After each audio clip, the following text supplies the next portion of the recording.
Hello everyone, I hope you all are doing well. मेरा नाम है प्रशांत सिंह और मैं स्वागत करता हूं आप सबका दक्षिणा ई क्लासरूम प्लेटफॉर्म पे। तो गाइस, आज हम डिस्कस करने वाले हैं सॉलिड स्टेट का लेक्चर नंबर 3।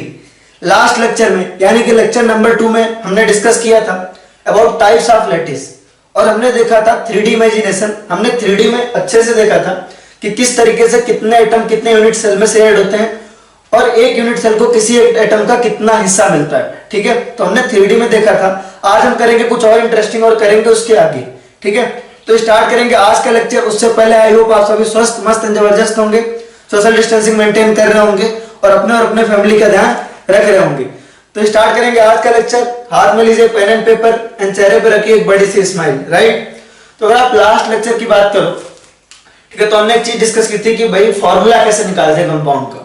तो उस पर हमने बहुत सारे न्यूमेरिकल्स ऑलरेडी देख लिए थे, है ना। आगे भी हम उस पर न्यूमेरिकल्स देखेंगे। अभी एक न्यूमेरिकल करने जा रहे हैं, है ना, जो हमने किया भी था। इस क्वेश्चन को इस क्वेश्चन के हम 3 पार्ट करेंगे। जो हम क्वेश्चन देखने वाले इसके 3 पार्ट होंगे। इसका एक पार्ट हमने ऑलरेडी कर लिया था और बोला था ये आपके AIPMT 2004 में आया था। ये वाला पार्ट जो है आपका AIPMT 2004 में आया था। जो फर्स्ट पार्ट है, सबसे आसान वाला पार्ट जो है वो आपका AIPMT 2004 में आया था। बोला था ए आपका कहाँ है, ए आपका कॉर्नर पे, ए आपका कहां पर है, कॉर्नर पे, और बी आपका कहां पे है, फेस सेंटर पे। फॉर्मूला बताना है, बी आपका कहां है, फेस सेंटर पे। मतलब आपके जो 2004 में क्वेश्चन आया था वहां पे ए की जगह एक्स और बी की जगह वाई था, तो उससे क्या फर्क पड़ता है। ठीक है, ए आपका है कॉर्नर पे और बी है आपका फेस सेंटर पे। ठीक है, आपको फॉर्मूला बताना है। क्या होगा, सबसे पहला तो आपका ये है ना, फॉर्मूला बताना है। इसका आपने ये पार्ट किया, ठीक है, तो आपको सिंपल फॉर्मूला बताना है। ये पार्ट में आपको क्या करना, फॉर्मूला बताना। ठीक है, यहां से पूछा था आपका AIPMT 2004 में, तो फॉर्मूला बहुत आसान है। इसका सॉल्यूशन देखेंगे। ठीक है, फॉर्मूला बहुत आसान है। ये आपका कहां पे, कॉर्नर पे, ये कहां पे, कॉर्नर पे, और कॉर्नर आपके कितने होते हैं किसी भी यूनिट सेल में, 8। और एक कॉर्नर पे जो एटम होता है उसका कौन सा हिस्सा उसको मिलता है, 1/8।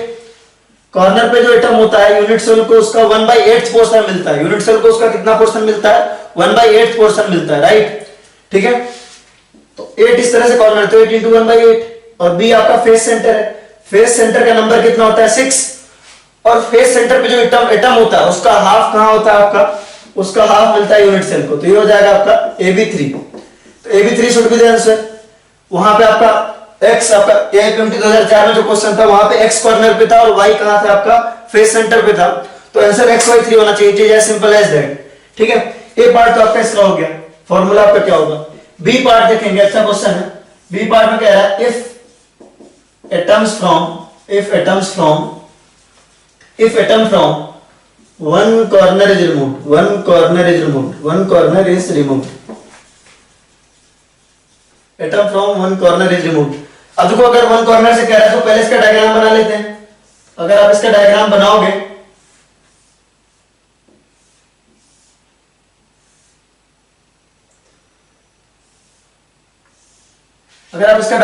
इस तरह आएगा। कॉर्नर पे क्या है, ए को हम रेड से दिखाते हैं और बी को हम ब्लैक से दिखा देंगे। तो ए आपका कहां है, कॉर्नर पे, 1 2 3। ये आपके स्क्रीन के अंदर है क्या, इसको मिटा के इधर बना लेता हूं। वैसे तो शायद स्क्रीन के अंदर है, लेकिन थोड़ा फिर भी इधर बना लेता हूं। ठीक है, जिससे कि इन केस अगर कट रहा हो तो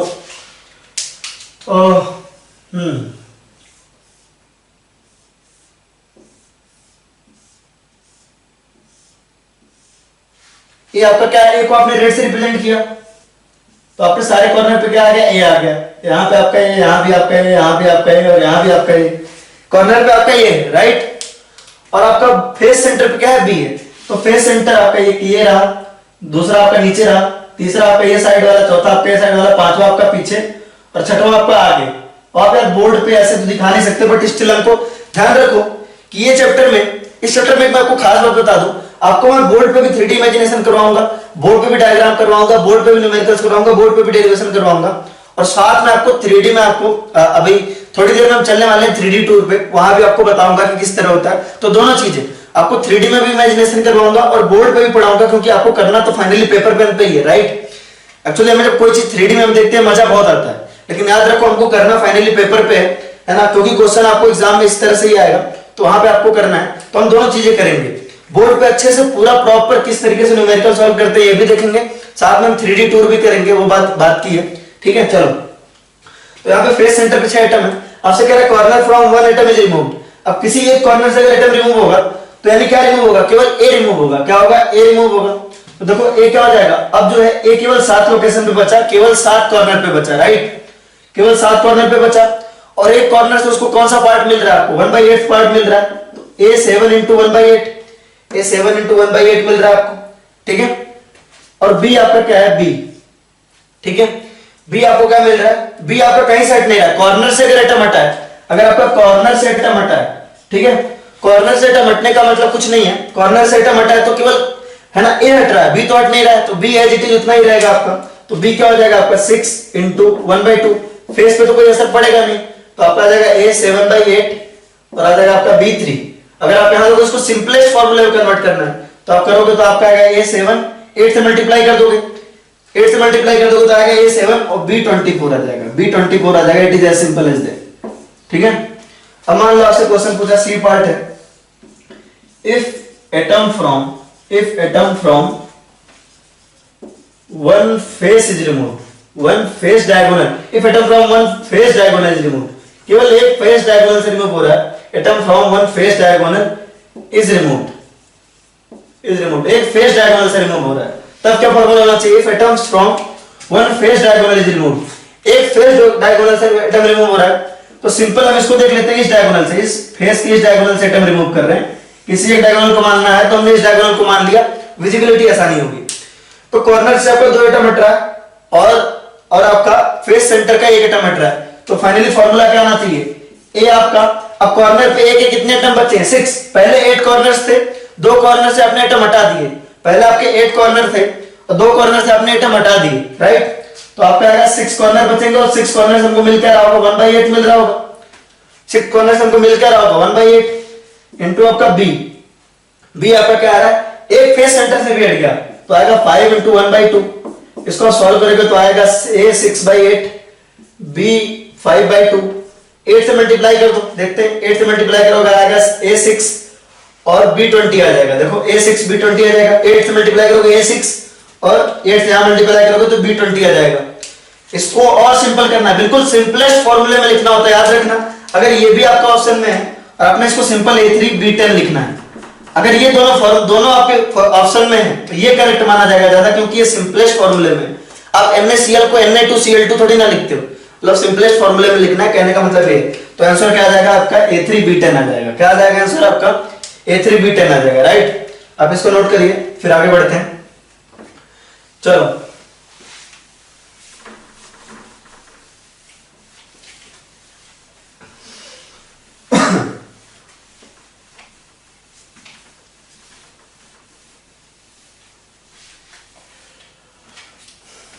अब जैसे मान लो आपसे क्वेश्चन पूछ रहा है कि ए एटम जो है ना, ए एटम जो है वो कॉर्नर पे और फेस सेंटर पे, कहां है आपका, कॉर्नर पे है और फेस सेंटर पे, कॉर्नर पे और फेस सेंटर पे। ए एटम कहां है आपका, कॉर्नर पे प्लस फेस सेंटर पे। और बी एटम कहां है आपका, बी एटम आपका है एच सेंटर पे प्लस बॉडी सेंटर पे। तो फॉर्मूला क्या होना चाहिए, बॉडी सेंटर पे, तो फॉर्मूला क्या होना चाहिए इसका, ये फॉर्मूला बहुत आसान है, देखेंगे इसको। देखिए ये आपका है कॉर्नर पे और फेस सेंटर पे, है ना। ये आपका कॉर्नर पे, तो कॉर्नर आपके कितने होते हैं, कॉर्नर होते हैं आपके 8 और हर एक कॉर्नर से कितना हिस्सा हमको मिलता है 1/8, हर एक कॉर्नर से हमको कितना मिलता है 1/8। ये आपका कॉर्नर पे और कॉर्नर होते हैं 8 और हर एक कॉर्नर से हमको कितना मिलता है 1/8। और साथ में हमसे कहा फेस सेंटर पे होते हैं, फेसेस कितने होते हैं 6 और फेसेस पे जो एटम होते हैं उनका 1/2 पोर्शन हमें मिलता है, ठीक है। और साथ में आका बी आपका एच सेंटर पे, एजेस कितने होते हैं 12 और एच से हमको कितना मिलता है 1/4 प्लस बॉडी सेंटर आपका 1 होता है और वहां से मिलता है हमको 1। अगर आप इसको सॉल्व करो तो आएगा ए 8 इंटू 1/8 1 प्लस 6 इंटू 3 आपका हो जाएगा 8 1 प्लस 3, बी आएगा आपका 3 प्लस 1, ओवरऑल आ जाएगा आपका A4 B4, क्या आ जाएगा आपका E4 A4 B4। तो सिंपलेस्ट फॉर्मूला आपका क्या हो जाएगा, आपका इसका ए बी हो जाएगा, क्या हो जाएगा ए बी हो जाएगा, राइट। सिंपलेस्ट फॉर्मूला क्या हो जाएगा आपका ए बी हो जाएगा, ठीक है। तो काफी आसान क्वेश्चन है, सिंपल सी बात है। हमने ऐसी बात करी कि भाई जैसे मान लो कि हमने एक यूनिट सेल बनाया, एक हमने सिंपल सा यूनिट सेल बनाया, ठीक है। और हमने कहा कि भाई अगर कॉर्नर पे एटम है हमारा, हमने कहा भाई कि अगर कॉर्नर पे एटम है, ये आपका क्या है, कॉर्नर वाला एटम है, तो कॉर्नर वाला एटम जो है वो कितने के साथ शेयर्ड है, shared with 8 unit cell, shared with 8 unit cell, 8 unit cell, shared with 8 unit cell. एक यूनिट सेल को कितना हिस्सा मिला आपको, 1/8 मिला। एक यूनिट सेल को क्या मिला आपको, 1/8 मिला। हमने कहा जो एटम आपका एच सेंटर पे, कहां है आपका एच सेंटर पे, ये हमने कर लिया था लास्ट क्लास में, राइट। एच सेंटर पे वो कितनों के साथ शेयर्ड है, shared with 4 unit cell, 4 unit cells, right, shared with 4 unit cells. तो atoms present at edge centre is shared with 4 unit cells, right. तो एक एटम को कितना हिस्सा मिल रहा है आपका, 1/4 मिल रहा है। क्या मिल रहा है आपको, 1/4 मिल रहा है ना। तो एक एटम को कौन सा हिस्सा मिल रहा है, 1/4 मिल रहा है, कीप रिमेंबर, है ना, ठीक है। अगर आप बोलो कि एटम इज फेस सेंटर, अगर आप फेस सेंटर पे देख रहे हो, फेस सेंटर वाले को देख रहे हो, किसको देख रहे हो, फेस सेंटर वाले को देख रहे हो, तो फेस सेंटर वाला क्या है आपका, शेयर्ड विथ 2 यूनिट सेल है। फेस सेंटर का जो एटम है, जो फेस सेंटर पे एटम प्रेजेंट है, याद रखना, फेस सेंटर पे जो एटम है वो शेयर्ड आपका 2 यूनिट सेल से, है ना। और एक यूनिट सेल को कितना पोर्शन मिल रहा है, हाफ। और जो आपका बॉडी सेंटर है, बॉडी सेंटर वाला तो किसके साथ शेयर्ड है, केवल एक यूनिट सेल के साथ। बॉडी सेंटर वाला किसके साथ शेयर्ड है, केवल only 1 unit cell, only 1 unit cell के साथ, ओनली 1 यूनिट सेल के साथ शेयर्ड है। बॉडी सेंटर आपका ओनली 1 यूनिट सेल के साथ शेयर्ड है, ठीक है, केवल एक यूनिट सेल के साथ शेयर्ड है साथ में, ठीक है। एक यूनिट सेल को इसका कितना पोर्शन मिल रहा है, एक ही मिल रहा है। लेकिन अगर आपको क्वेश्चन ऐसा पूछे, ये तो बात है कि भाई किसी एटम का कितना पार्ट किसके साथ शेयर्ड है, ध्यान रखिए यहां पे हमने ये डिस्कस किया कि एटम का, किसी एक पर्टिकुलर एटम का, है ना, अगर कोई पर्टिकुलर एटम कॉर्नर पे प्रेजेंट है, कोई पर्टिकुलर एटम कॉर्नर पे प्रेजेंट है ना, कोई पर्टिकुलर एटम किसी भी तरह का यूनिट सेल हो, किसी भी तरह का यूनिट सेल हो, कोई पर्टिकुलर एटम अगर आपका कॉर्नर पे प्रेजेंट है तो 8 यूनिट सेल के साथ शेयर्ड होगा, और एक यूनिट सेल को उसका कितना परसेंट मिलेगा, 1/8, राइट। अगर किसी, है ना, कोई एटम आपका एच सेंटर पे प्रेजेंट है, कोई एटम आपका अगर एच सेंटर पे प्रेजेंट है तो वो 4 यूनिट सेल के साथ शेयर्ड होगा, और एक एटम को उसको मिलेगा 1/4, है ना। कोई एटम अगर आपका फेस सेंटर में प्रेजेंट है तो वो 2 यूनिट सेल के साथ शेयर्ड होगा, और एक एटम को उसको मिलेगा 1/2, यानी कि हाफ। और अगर बॉडी सेंटर है तो केवल उसी के साथ शेयर्ड है और उसको उसका पूरा मिलेगा, राइट। अभी हम 3D में भी इसको देखेंगे, डोंट वरी, हमने ऑलरेडी कल अच्छे से देखा था, ठीक है। लेकिन अगर बात, ये क्वेश्चन ऐसा है कि यूनिट सेल कितने एटम के साथ शेयर्ड है ना, with how many unit cells, with how many unit cells a particular unit cell is shared, a particular unit cell is shared, a particular unit cell is shared। कितने unit sales के साथ एक particular unit sell share है, कोई unit cell कितने के साथ share होगा, सोच के देखो। आपका एक घर है, सिंपल सी बात है, क्यूब क्या होता है, आपको बोला था क्यूब क्या है, यूनिट सेल है। यूनिट सेल को अगर आप 3D में आगे बढ़ाते जाओगे तो आपका क्या होगा, अगर आप किसी यूनिट सेल को देखो, आप अगर 3D में आगे बढ़ाते जाओगे, राइट, अगर आप 3D में इसको आगे बढ़ाते जाओगे, यूनिट सेल जो होता है, अगर आप उसको 3D में आगे बढ़ाते जाओगे तो होगा क्या, है ना, आपको एंटायर लैटिस मिल जाएगा, राइट। क्या मिल जाएगा, एंटायर लैटिस मिल जाएगा। तो सीधी सी बात है, आप एक ट्यूब बना लीजिए। अब एक ट्यूब जो है, सीधी सी बात है कि, है ना, इसको आपको, ये क्यूब क्या यूनिट सेल है, unit cell is the smallest portion, है ना, जिसको आप रिपीट करते जाएं तो आपको एंटायर लैटिस मिल जाएगा, जिसको आप रिपीट करते जाएं तो आपको एंटायर लैटिस मिल जाएगा। Cubic cell is the smallest portion, है ना, जिसको हम रिपीट करते जाएं तो हमको एंटायर लैटिस मिल जाएगा। तो रिपीट किस तरफ करोगे, या तो आप इस तरफ रिपीट करते जाओगे तो इधर आपका एक दूसरा यूनिट सेल प्रेजेंट होगा, है ना, या तो आप इस तरफ करते जाओगे, इधर आपका एक दूसरा यूनिट सेल प्रेजेंट होगा। एक आप ऊपर देखोगे, ऊपर आपका एक दूसरा यूनिट सेल प्रेजेंट होगा। एक आप नीचे देखोगे, नीचे आपका दूसरा यूनिट सेल प्रेजेंट होगा। एक आप इस तरफ देखोगे तो आप जो है दूसरा यूनिट सेल प्रेजेंट होगा, और एक आप देखोगे पीछे की तरफ तो एक दूसरा यूनिट सेल प्रेजेंट होगा। सीधी सी बात है, आपके रूम के अगल बगल कितने बन सकते हैं, सोच के देखो। आपके रूम के नीचे एक रूम हो सकता है, आपके जस्ट जो फेस से टच हो रहा हो, इस तरह से टच हो रहा हो, वो क्या हो सकता है, आपके रूम के पीछे एक रूम हो सकता है, आपके रूम के आगे एक रूम हो सकता है, ऊपर एक रूम हो सकता है, नीचे हो सकता है, अगल हो सकता है, बगल हो सकता है, टोटल 6।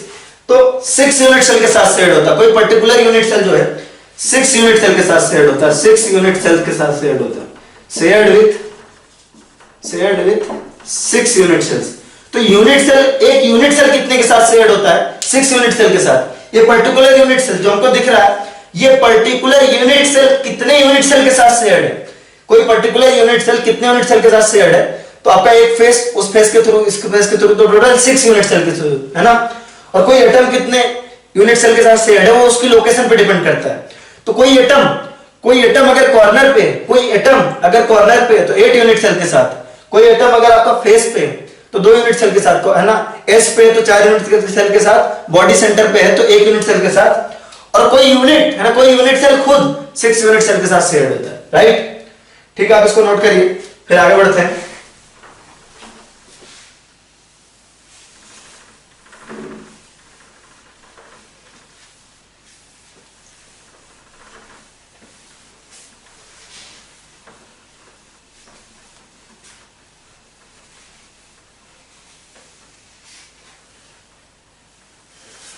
चलिए, ठीक है, अब देखेंगे, हमने लास्ट क्लास में देखा था डिफरेंट टाइप ऑफ लैटिस में देखा था, 3D लैटिस में आपने 14 ब्रेविस लैटिस देखा था। क्या देखा था आपने? 14 ब्रेविस लैटिस देखा था, 14 ब्रेविस लैटिस। अब हमें सबके बारे में नहीं पढ़ना, टू बी वेरी फ्रैंक, सबके बारे में नहीं पढ़ना है, ठीक है, हमको केवल क्यूबिक सिस्टम के बारे में पढ़ना है, cubic crystal system, cubic crystal system, cubic crystal system के बारे में पढ़ना है। और क्यूबिक क्रिस्टल सिस्टम याद करो, सीटी है ना, CtOH-RMT, CtOH-RMT और 324 112 1। तो इसके पास कितने टाइप के लैटिस थे आपके? 3 टाइप के लैटिस थे, आपको बताया था कल, 3 टाइप के लैटिस थे। तो यहां पे देखेंगे कि आपका क्यूबिक क्रिस्टल सिस्टम, और यही है, अगर आपसे पूछा जाए टाइप ऑफ यूनिट सेल कितना होता है तो बाय डिफॉल्ट क्यूबिक का ही समझा जाता है, ठीक है, क्योंकि हमको सिर्फ क्यूबिक का ही पढ़ना है, थोड़ा बहुत हेक्सागोनल का भी पढ़ना है, राइट। तो देखेंगे cubic unit cell, cubic unit cell, cubic crystal system के आपके 3 टाइप होते हैं। कितने टाइप होते हैं आपके? 3, ठीक है, कितने टाइप होते हैं आपके? 3। कौन कौन से आपके? SCC, जिसे आप बोलते हो सिंपल क्यूबिक, सिंपल क्यूबिक, क्या बोलते हो आप इसको? सिंपल क्यूबिक बोलते हो, सिंपल क्यूबिक बोलते हो, सिंपल क्यूबिक या प्रिमिटिव बोलते हो इसको, सिंपल क्यूबिक को प्रिमिटिव भी बोलते हो, क्या बोलते हो आप इसको? प्रिमिटिव बोलते हो, प्रिमिटिव, राइट।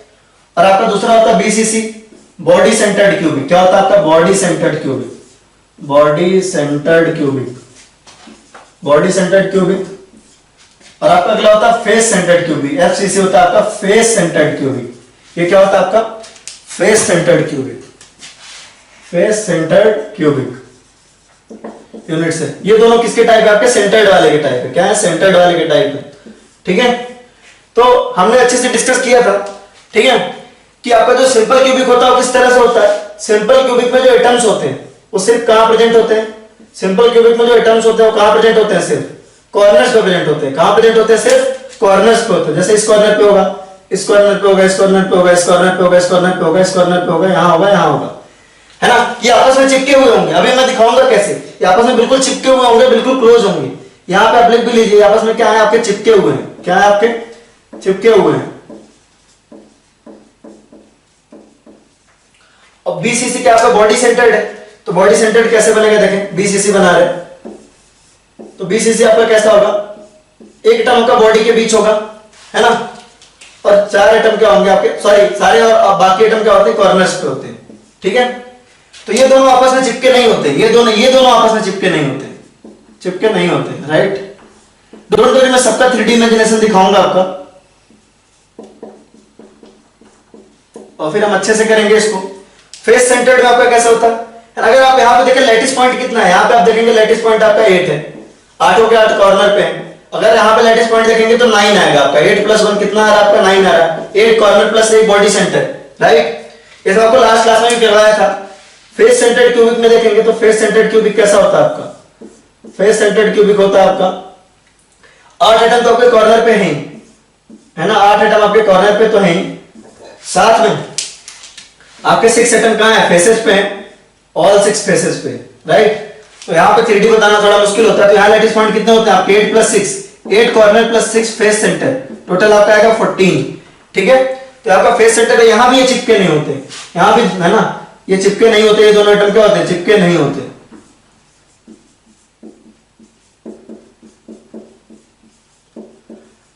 ये तो बात होगी हमारी सिंपल इंट्रोडक्शन की, सिंपल क्यूबिक बॉडी सेंटर्ड और FCC की।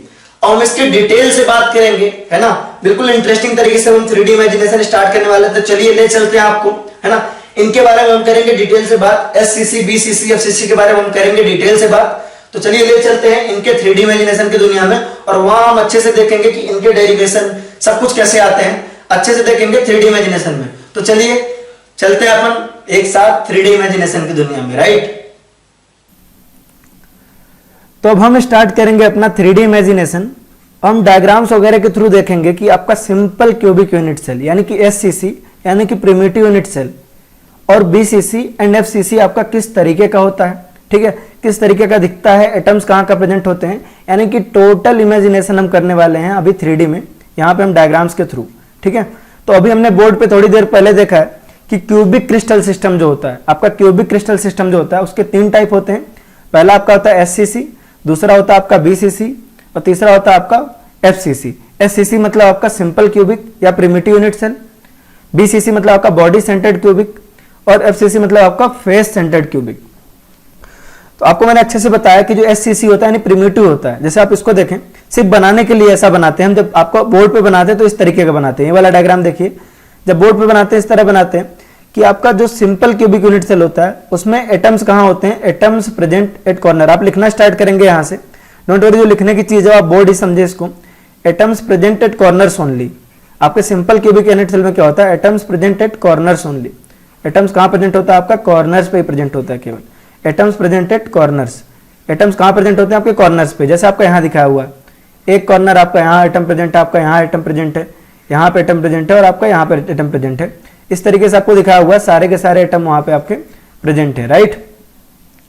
और आप देख सकते हैं कि अगर आप सिंपल क्यूबिक यूनिट में देखो तो आपका सारे एटम क्या है, कॉर्नर्स पे हैं। बट एक्चुअली अगर आप 3D में देखो तो ये दिखता कैसा है, इस तरीके का दिखता है ना। देखिए आप कितना सुंदर दिख रहा है ये वाला डायग्राम, देखिए इसको देखिए आप कि एटम्स आपके कॉर्नर्स पे हैं तो बेसिकली इस तरह है। देखिए आपका क्यूब किस तरह है, यहाँ पे है इस तरह है, यहाँ पे आपका इस तरह है, ये आपका क्यूब ही तो है। तो हम दिखाने के लिए कैसा दिखाते हैं, आपका ये क्यूब है तो क्यूब के आपके कॉर्नर्स पे है ना, क्यूब के आपके कॉर्नर्स पे प्रेजेंट है, ठीक है। तो आप देखिए क्यूब के हम एक कॉर्नर पे दिखाते हैं कि एटम ऐसा है, फिर दूसरे कॉर्नर पे दिखाते हैं कि एटम ऐसा है, लेकिन हम इतना अच्छे से विजुअलाइज नहीं करा पाते, तो इसकी हेल्प ले रहे हैं हम, ठीक है। तो आपका एटम इस तरह से प्रेजेंट है, क्यूब के आपके क्या है, कॉर्नर्स पे प्रेजेंट है। सिर्फ कहां प्रेजेंट है, आपका कॉर्नर्स पे प्रेजेंट है। आप इसको देख के हेल्प ले सकते हैं, कहां प्रेजेंट है, आपका कॉर्नर्स पे प्रेजेंट है। तो इसको देख के मैंने आपको ये भी बताया था कि इसको देख के ऐसा आइडिया लग सकता है कि हमारे अगर कॉर्नर पे एक एटम है, जैसे यहाँ पे कॉर्नर पे दिख रहा है आपका एक एटम, इस तरह हमको दिख रहा है कि 8 एटम है, बट एक्चुअली ये कट कट के देखो 1/8 पोर्शन ही, 1/8 एटम ही आपका एक यूनिट सेल में है। तो अगर आप 3D में इसका आप देखोगे क्रॉस सेक्शनल डायग्राम तो 1/8 पोर्शन ही आपका एक क्यूबिक यूनिट सेल में आएगा। 1/8 आपका यहाँ से, 1/8 आपका यहाँ से, 1/8 आपका यहाँ से, 1/8 आपका यहाँ से, ठीक है, 1/8 यहाँ से। तो आप लिखना स्टार्ट करेंगे तो आप हेडिंग डालेंगे सिंपल क्यूबिक यूनिट सेल में, तो उसमें आप पहला पॉइंट लिखेंगे। जो फर्स्ट पॉइंट होगा आपका वो होगा आपका atoms present at corners only. पहला आपको डायग्राम बनाने हैं 2, आपको पहला तो ये बनाना है, दूसरा आपको ये बनाना है। आप ये भी देख पा रहे हैं कि हम बनाते भले ही ऐसा है, ये दूर दूर बना रहे हैं रिप्रेजेंट करने के लिए, इनको दूर दूर बना रहे हैं, बट एक्चुअली क्या है, अटैच्ड है, बिल्कुल क्या है, अटैच्ड है ना, ये बिल्कुल आपस में क्या हुए हैं, चिपके हुए हैं। ये तो आपको अगर सिंपल क्यूबिक, अभी आप सिंपल क्यूबिक हेडिंग डालिए, थोड़ा सा मैं आपको BCC और FCC भी दिखा देता हूं, ठीक है। और सिमिलरली अगर आप बॉडी सेंटर्ड देखो तो बॉडी सेंटर्ड को हम बनाते कैसे हैं पेज पे, कि सारे एटम्स आपके कॉर्नर्स पे होते हैं ना, सारे एटम आपके 8 एटम होते हैं कॉर्नर पे, यहाँ पे आपको दिख रहा है, यहाँ पे आपको दिख रहा है 8 एटम दिख रहे हैं आपको कॉर्नर पे, और एक होता है आपका बॉडी सेंटर पे। लेकिन एक्चुअली अगर आप 3D में देखेंगे तो कैसा होगा, इस तरीके से होगा। देखिए 8 एटम आपको कॉर्नर पे दिख रहे हैं, ये आपका क्यूब है, देखो ये आपके 8 एटम कॉर्नर पे हैं, ये वाला, ये वाला, ये वाला, ये वाला, है ना। इस तरीके से आपके 8 एटम क्या है, कॉर्नर पे हैं, और एक एटम क्या है आपका, ये वाला एटम क्या है आपका, बॉडी सेंटर में, राइट। कहाँ है आपका, बॉडी सेंटर में, ठीक है।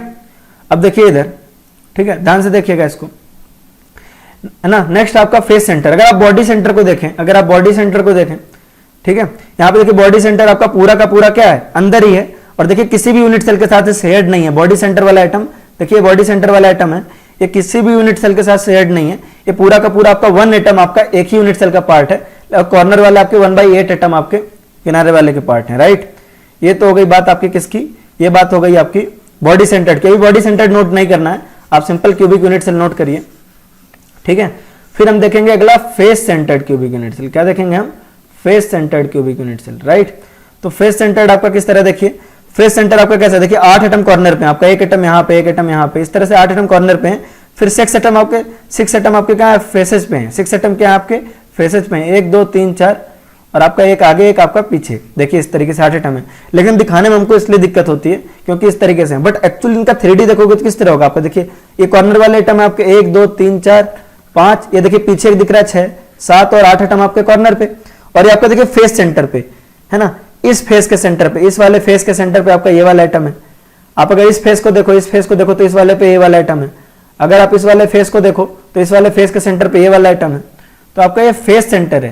तो अगर आप फेस सेंटर को आप अच्छे से इमेजिन करो तो देखिए 1/, कॉर्नर वाला एटम तो 1/8 आ रहे हैं, लेकिन जो फेस सेंटर वाला एटम है आधा इस वाले यूनिट सेल में, देखो आधा इस वाले यूनिट सेल में है और आधा आपका दूसरे वाले यूनिट सेल के अंदर है, राइट। हाफ आपका इस वाले यूनिट सेल के अंदर है, हाफ आपका दूसरे वाले यूनिट सेल के अंदर है। तो ये काफी आसान है इमेजिन करना, ठीक है। अब देखेंगे यहां से, ये तो बात हो गई। अब हम डायरेक्टली आते हैं अपना सिंपल क्यूबिक यूनिट सेल पे, क्योंकि हमको वही डिस्कस करना है, वहीं से बात करना स्टार्ट करते हैं। तो सिंपल क्यूबिक यूनिट सेल के लिए अगर आप देखेंगे, ठीक है, सिंपल क्यूबिक यूनिट सेल के लिए हम देखने जा रहे हैं। तो आपका पहला point simple cubic unit cell में, सिंपल क्यूबिक यूनिट सेल में आपको 2 डायग्राम बनाने हैं। आपको कौन कौन सा वाला, एक आपको ये वाला, देखिए कौन कौन सा, एक डायग्राम आपको ये बनाना है सिंपल क्यूबिक में और दूसरा डायग्राम आपको ये बनाना है। ट्राई करिएगा बनाने को, हो नहीं पाएगा तो बात अलग है, ठीक है। ये ध्यान रखिए आपका बॉडी सेंटर में नहीं है, ये भी इसकी तरह कॉर्नर में ही है, तो छोड़ दीजिए। अगर आप चाहें तो इसको ना बनाएं, आप सिर्फ इसको बनाएं। बस ये ध्यान रखिए कि ये चिपके हुए हैं। तो एक्चुअली इसको अगर हम बनाना चाहें तो किस तरह है आपका, इस तरीके से है ना। सिंपल क्यूबिक यूनिट सेल आपको नोट किस तरह से करना है, आपका एक क्यूब यहाँ पे है, ठीक है, और एटम्स आपके कॉर्नर पे प्रेजेंट है, यहाँ यहाँ यहाँ यहाँ। और आपको अच्छे से विजुअलाइज हो गया है कि ये क्या है, आपस में क्या है, बिल्कुल चिपके हुए हैं। आपस में क्या है, बिल्कुल एकदम आपस में क्या हुए हैं, एकदम चिपके हुए हैं आपस में, ठीक है। ये क्या है, आपस में चिपके हुए हैं, वो हमको विजिबल भी है ना। ये हमको क्या है, विजिबल भी है। ये आपस में क्या है, चिपके हुए हैं, ठीक है। तो आप इसको बना लीजिए एक बार, आप इसको बना लीजिए, फिर हम आगे बढ़ेंगे। आप इसको बना लीजिए एक बार, ठीक है। होपफुली आपने अब तक बना लिया होगा। अब हम देखने वाले हैं एटम्स पर यूनिट सेल। क्या देखने वाले हैं, आपके एटम्स पर यूनिट सेल, है ना। यहां से हमारा इंपॉर्टेंट, ये सारे बहुत इंपॉर्टेंट हैं, ऐसा नहीं है कि इसको नोट नहीं करना, आपको अच्छे से नोट करना है। तो एससीसी में जो हम पहली चीज करने वाले हैं आपका एटम्स पर यूनिट सेल। आप इसको 1 मान लीजिए, छोटा वाला 1 मान लीजिए, रोमन में 1, ठीक है। आप पहला पॉइंट क्या करने वाले हैं इसमें, atoms per unit cell, atoms per unit cell, atom per unit cell. अगर आप एटम पर यूनिट सेल निकालें एससीसी का, एटम पर यूनिट सेल को रिप्रेजेंट करते हैं जेड से, कि एक आपके एटम में कितना, है ना। सिंपल क्यूबिक किस तरह होता है, तो आपका देखना है कि एक यूनिट सेल में कितने एटम होंगे। तो आप देखो कि कितने एटम होंगे, 8 जगह पे तो प्रेजेंट है, 8 लोकेशन पे प्रेजेंट है। और एक लोकेशन से हमको मिल कितना रहा, 1/8। तो 1/8 यहां से, 1/8 यहां से, 1/8 यहां से, 1/8 यहां से, 1/8 यहां से, 1/8 यहां से, 1/8 यहां से और 1/8 यहां से। तो 1/8 1/8 करके हमको 8 लोकेशन से मिल रहा है। तो एटम्स पर यूनिट सेल को रिप्रेजेंट करते हैं हम जेड से। तो क्यूबिक यूनिट सेल के लिए, सिंपल क्यूबिक के लिए जेड की वैल्यू हो जाएगी 8 × 1/8, दैट इज इक्वल टू 1। तो सिंपल क्यूबिक में आपका होता है 1 एटम पर यूनिट सेल। क्या होता है आपका atom, 1 atom per unit cell. क्या होता है आपका 1 एटम पर यूनिट सेल। आप इसको नोट करते जाएंगे तो आपका जो पहला आ गया वो आ गया आपका 1 एटम पर यूनिट सेल। ये आपका इंपॉर्टेंट है, इसको आप नोट करेंगे, right. 1 atom per unit cell आ गया, ठीक है। नेक्स्ट हमारा जो इंपॉर्टेंट है वो है हमारा एज लेंथ। क्या है आपका, एज लेंथ है। नेक्स्ट हमारा जो हेडिंग है वो है हमारा एज लेंथ। एज लेंथ इसकी कितनी होगी देखते हैं। एज लेंथ को रिप्रेजेंट करते हैं ए से। किसको रिप्रेजेंट करते हैं, एज लेंथ को रिप्रेजेंट करते हैं ए से। तो देखेंगे एज लेंथ होता है हमारा, इसका एज लेंथ होता है आपका ए, एज लेंथ होता है आपका ए। ए की वैल्यू निकालना आसान है, ए को आर के टर्म्स में लिखना है, याद रखें, ए को आर के टर्म में लिखना है। तो देखिए एज लेंथ पे आते हैं, इधर से देखते हैं, ठीक है। इस डायग्राम में देखो, अगर आप रेडियस देखो इसकी, है ना, आप इस स्फेयर की रेडियस देखो, तो इस स्फेयर की रेडियस है आर, यहां पे आपकी रेडियस है आर, राइट। इस स्फेयर की भी रेडियस है आपकी आर, ठीक है। इस स्फेयर की रेडियस है आपकी कितनी, आर।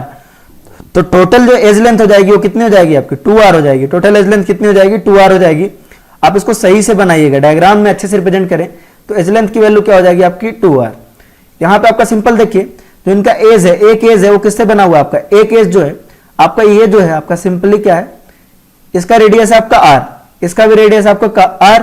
तो टोटल जो एज लेंथ आपकी आई 2r आई। कितनी आई आपकी टोटल एज लेंथ आपकी, 2r आई, राइट। तो a इज इक्वल टू क्या आ गया, आप सिंपली 2r आ गया, है ना। कैसे किया हमने सिंपली देखा कि आपका इस तरह से स्फेयर था और यहां पे इस तरीके से स्फेयर था। तो एज लेंथ जो है आपका किस तरह से लिखा जाएगा, आपका ये रेडियस है r और इसका भी रेडियस है आपका r। तो r प्लस r आपका क्या हो जाएगा, आपका 2r हो जाएगा। तो a इज इक्वल टू आपने लिखा 2r।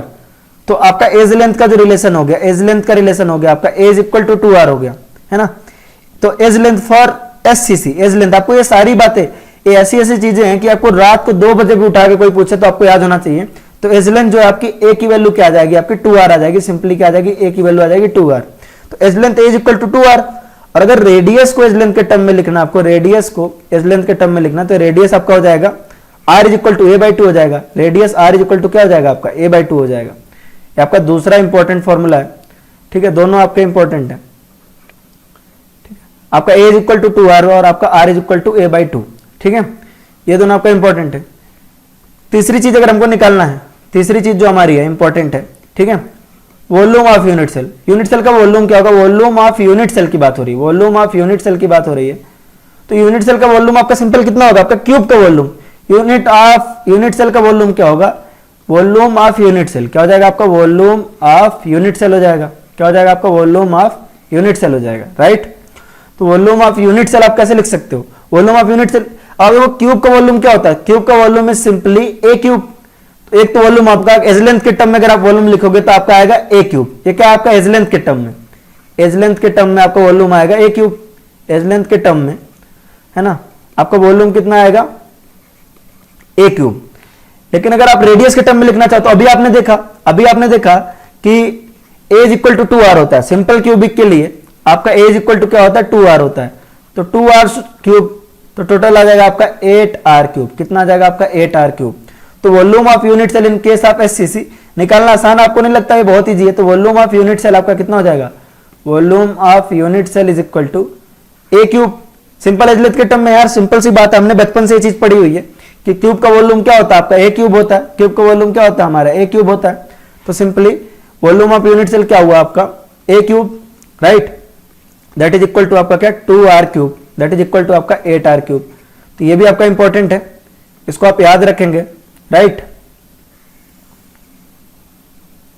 चलिए नेक्स्ट चीज हम इसमें देखने वाले हैं, नेक्स्ट चीज आप देखने वाले हैं वॉल्यूम ऑफ एटम। क्या देखने वाले हैं आप, वॉल्यूम ऑफ एटम। तो अच्छे से देखिए, चलिए एक बार फिर से हम इधर आते हैं। अब हमारा वॉल्यूम ऑफ क्यूब इतना आ गया, 8r क्यूब के इक्वल आ गया। कितना आ गया, 8r क्यूब के इक्वल आ गया, 8r क्यूब के इक्वल आ गया। वॉल्यूम ऑफ क्यूब हमारा 8r क्यूब के इक्वल आ गया।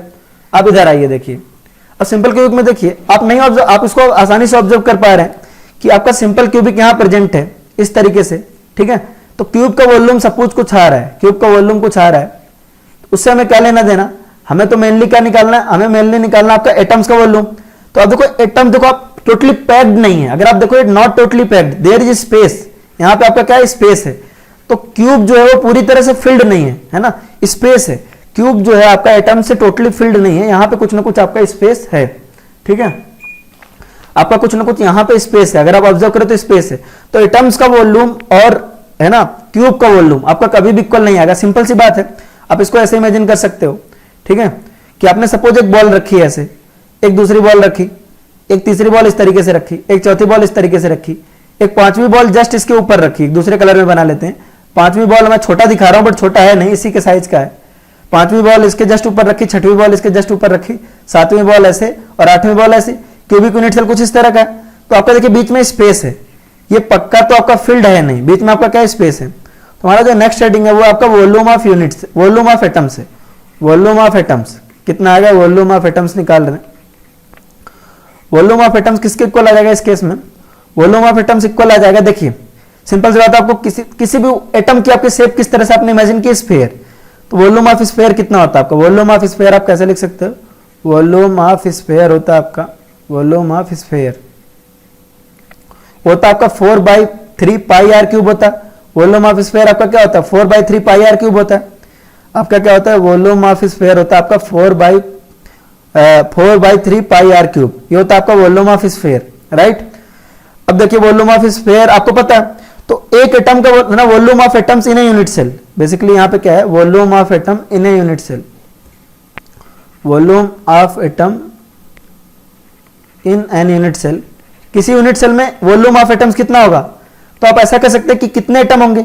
मान लो कि आप volume of atom in an unit cell कितना कह सकते हो, यूनिट सेल आप लिख सकते हो volume of atoms in an unit cell is equal to number of atoms per unit cell, number of atom per unit cell into 4/3 pi r cube लिख सकते हो आप, सिंपल, ठीक है। आप ऐसे ही तो लिख सकते हो कि भाई आपके कितने एटम है, सिंपल सी बात है ना। आप कैसे लिख सकते हो इसको, नंबर ऑफ एटम, बेसिकली मैं कहना क्या चाह रहा हूं, number of atom per unit cell. आप इसको कैसे लिख सकते हो, number of atom per unit cell into number of atom per unit cell into आपका यहां लिख सकते हो 4/3 पाई आर क्यूब। क्या लिख सकते हो आप, 4/3 पाई आर क्यूब। ठीक है, तो volume of atom in an unit cell क्या लिख सकते हो आप, number of atom per unit cell into 4/3 pi r cube. और 4/3 पाई आर क्यूब क्या है आपका, एक एटम का वॉल्यूम है। सिंपल सी बात है, एक एटम की रेडियस अगर आर है तो एक एटम का वॉल्यूम आप क्या लिख सकते हो, 4/3 पाई आर क्यूब, है ना, क्योंकि एटम आपका क्या स्फीयर है। ठीक है, तो अब एक बात बताओ, number of atom per unit cell की वैल्यू क्या होती है, जेड होती है। अभी हमने निकाला था, number of atom per unit volume क्या होती है आपकी, जेड होती है। एक क्यूबिक यूनिट सेल के पास कितने एटम है आपके, जेड के इक्वल है। Number of atom per unit cell आपने निकाला, अभी number of atom per unit cell आपने निकाला। ठीक है, number of atom per unit cell आपका क्या है, जेड है। तो आपके पास सिंपल क्यूबिक यूनिट के पास देखिए, है ना, एससीसी, आपके सिंपल एससीसी के पास कितने एटम है आपके, 1 एटम है। और 1 एटम का वॉल्यूम क्या होगा आपका, 4/3 पाई आर क्यूब होगा। क्या होगा आपका, 4/3 पाई आर क्यूब। तो वॉल्यूम ऑफ एटम कितना आ गया, 4/3 पाई आर क्यूब आ गया। कितना आ गया आपका, 4/3 पाई आर क्यूब आ गया, जहां पे r is the radius of sphere, r is the radius of atom, r is the radius of atom, right. अब नेक्स्ट एक बहुत इंपॉर्टेंट टर्म है, वेरी इंपॉर्टेंट करके आप लिख सकते हैं, इंपॉर्टेंट करके लिख सकते हैं, जिसे हम बोलते हैं, है ना, हम पांचवी चीज लिख रहे हैं, वो लिख रहे हैं पैकिंग एफिशिएंसी। क्या लिख रहे हैं आपका, पैकिंग एफिशिएंसी, है ना। क्या होता है हमारा, packing efficiency, packing efficiency, right. तो पैकिंग एफिशिएंसी क्या होता है हमारा, ध्यान देंगे। पैकिंग एफिशिएंसी अब आप इजीली देख सकते हैं, आपको भी मैंने बताया कि जो आपका यूनिट सेल है वो कंप्लीटली फिल्ड है। यूनिट सेल इज क्या है आपका, unit cell is not completely filled, unit cell is not completely filled. Unit cell आपको ये सब नोट करते हुए चलना है, unit cell is not completely filled. Unit cell आपका कंप्लीटली फिल्ड नहीं है, unit cell is not completely filled. Unit cell आपका कंप्लीटली फिल्ड नहीं है, उसमें कुछ ना कुछ क्या है आपके वायर्ड्स हैं। वायर्ड्स मतलब क्या होता है, खाली स्थान। वायर्ड्स मतलब क्या होता है आपका, खाली स्थान होता है। तो आप लिख सकते हैं यहाँ पे, unit cell is not completely filled, there is some voids, there is some voids. Voids मतलब empty space, empty space. Voids मतलब क्या हुआ आपका, एम्प्टी स्पेस हुआ, राइट। वहां कुछ ना कुछ वायर्ड्स हैं। तो आप ऐसा कह सकते हो जो पूरी तरह से फिल्ड नहीं है, तो एटम कुछ ही पोर्शन पे है। ठीक है, एटम क्या है आपका, कुछ पोर्शन पे है, यानी कंप्लीटली फिल्ड नहीं है। तो पैकिंग एफिशिएंसी को आप रिप्रेजेंट करते हैं, आप किसको, पैकिंग एफिशिएंसी को, पैकिंग इस तरह से लिखते हैं, पैकिंग एफिशिएंसी को इस तरह से रिप्रेजेंट करते हैं। मैं इसको फिर से लिख देता हूं, एफिशिएंसी को आप एटा से रिप्रेजेंट करते हो, तो packing efficiency is nothing but packing, एटा करके लिखते हैं या सिंपल एटा करके भी लिख देते हैं इस केस में। तो पैकिंग एफिशिएंसी बेसिकली क्या होता है, पैकिंग एफिशिएंसी होता है आपका, packing efficiency is defined as, packing efficiency is defined as, packing efficiency is defined as percentage of space filled by atom, percentage of space filled by atom, percentage of unit cell आप लिख सकते हो आप इसको, percentage of space या percentage of unit cell, percentage of unit cell। ठीक है, तो packing efficiency is defined as, packing efficiency is defined as percentage, है ना, packing efficiency is defined as percentage of space of unit cell, percentage of space of unit cell filled by atoms. इसको मैं फिर से लिख देता हूं definition को, है ना,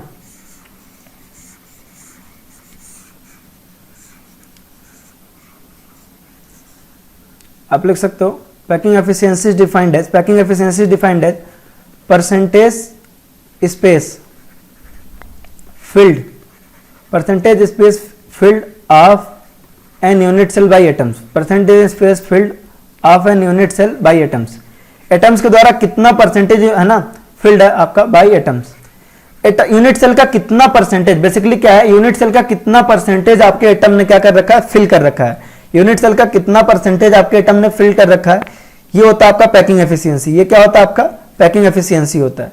तो सिंपली आप कह सकते हो पैकिंग एफिशिएंसी का फॉर्मूला क्या हो सकता है आपका, पैकिंग एफिशिएंसी हो सकता है, परसेंटेज कैसे निकालते हो आप, packing efficiency is defined as, आपका लिख सकते हो वॉल्यूम ऑफ एटम, कि कितना आपका वॉल्यूम ऑफ एटम है, volume of atoms upon volume of unit cell, volume of atom upon volume of unit cell into 100 लिख सकते हो। क्या लिख सकते हो आप, इनटू 100।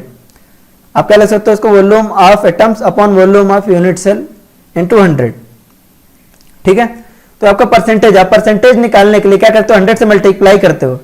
लेकिन अगर आपको पैकिंग फ्रैक्शन निकालना है, अगर आपको क्या निकालना है, पैकिंग फ्रैक्शन निकालना है, क्या निकालना है आपको, पैकिंग फ्रैक्शन। तो पैकिंग फ्रैक्शन आपका नथिंग बट आप परसेंटेज बस मत लगाओ, है ना, आप इंटू 100 करोगे तो परसेंटेज आ जाएगा। तो पैकिंग फ्रैक्शन कैसे डिफाइंड आपका, packing fraction is equal to volume of atoms upon volume of unit cell, ये आपका क्या है, पैकिंग फ्रैक्शन। यानी सिंपल कह सकते हो efficiency is equal to volume of atoms upon volume of unit cell. Volume of atoms upon volume of unit cell क्या है आपका, पैकिंग फ्रैक्शन ही तो है। तो आप लिख सकते हो efficiency is equal to packing efficiency is equal to packing fraction into 100, simple, ठीक है। चलिए हम देख लेते हैं कि हमारा एससीसी के केस में पैकिंग एफिशिएंसी कितना आता है। तो आप लिखेंगे packing efficiency of SCC, packing efficiency of SCC, simple cubic या प्रिमिटिव आप बोल सकते हो इसको, primitive unit cell. Packing efficiency of primitive unit cell हम देखने जा रहे हैं, packing efficiency of primitive unit cell,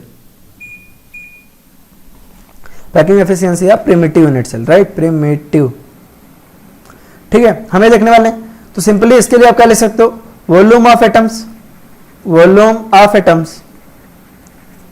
into volume of unit cell, volume of unit cell into 100, ठीक है।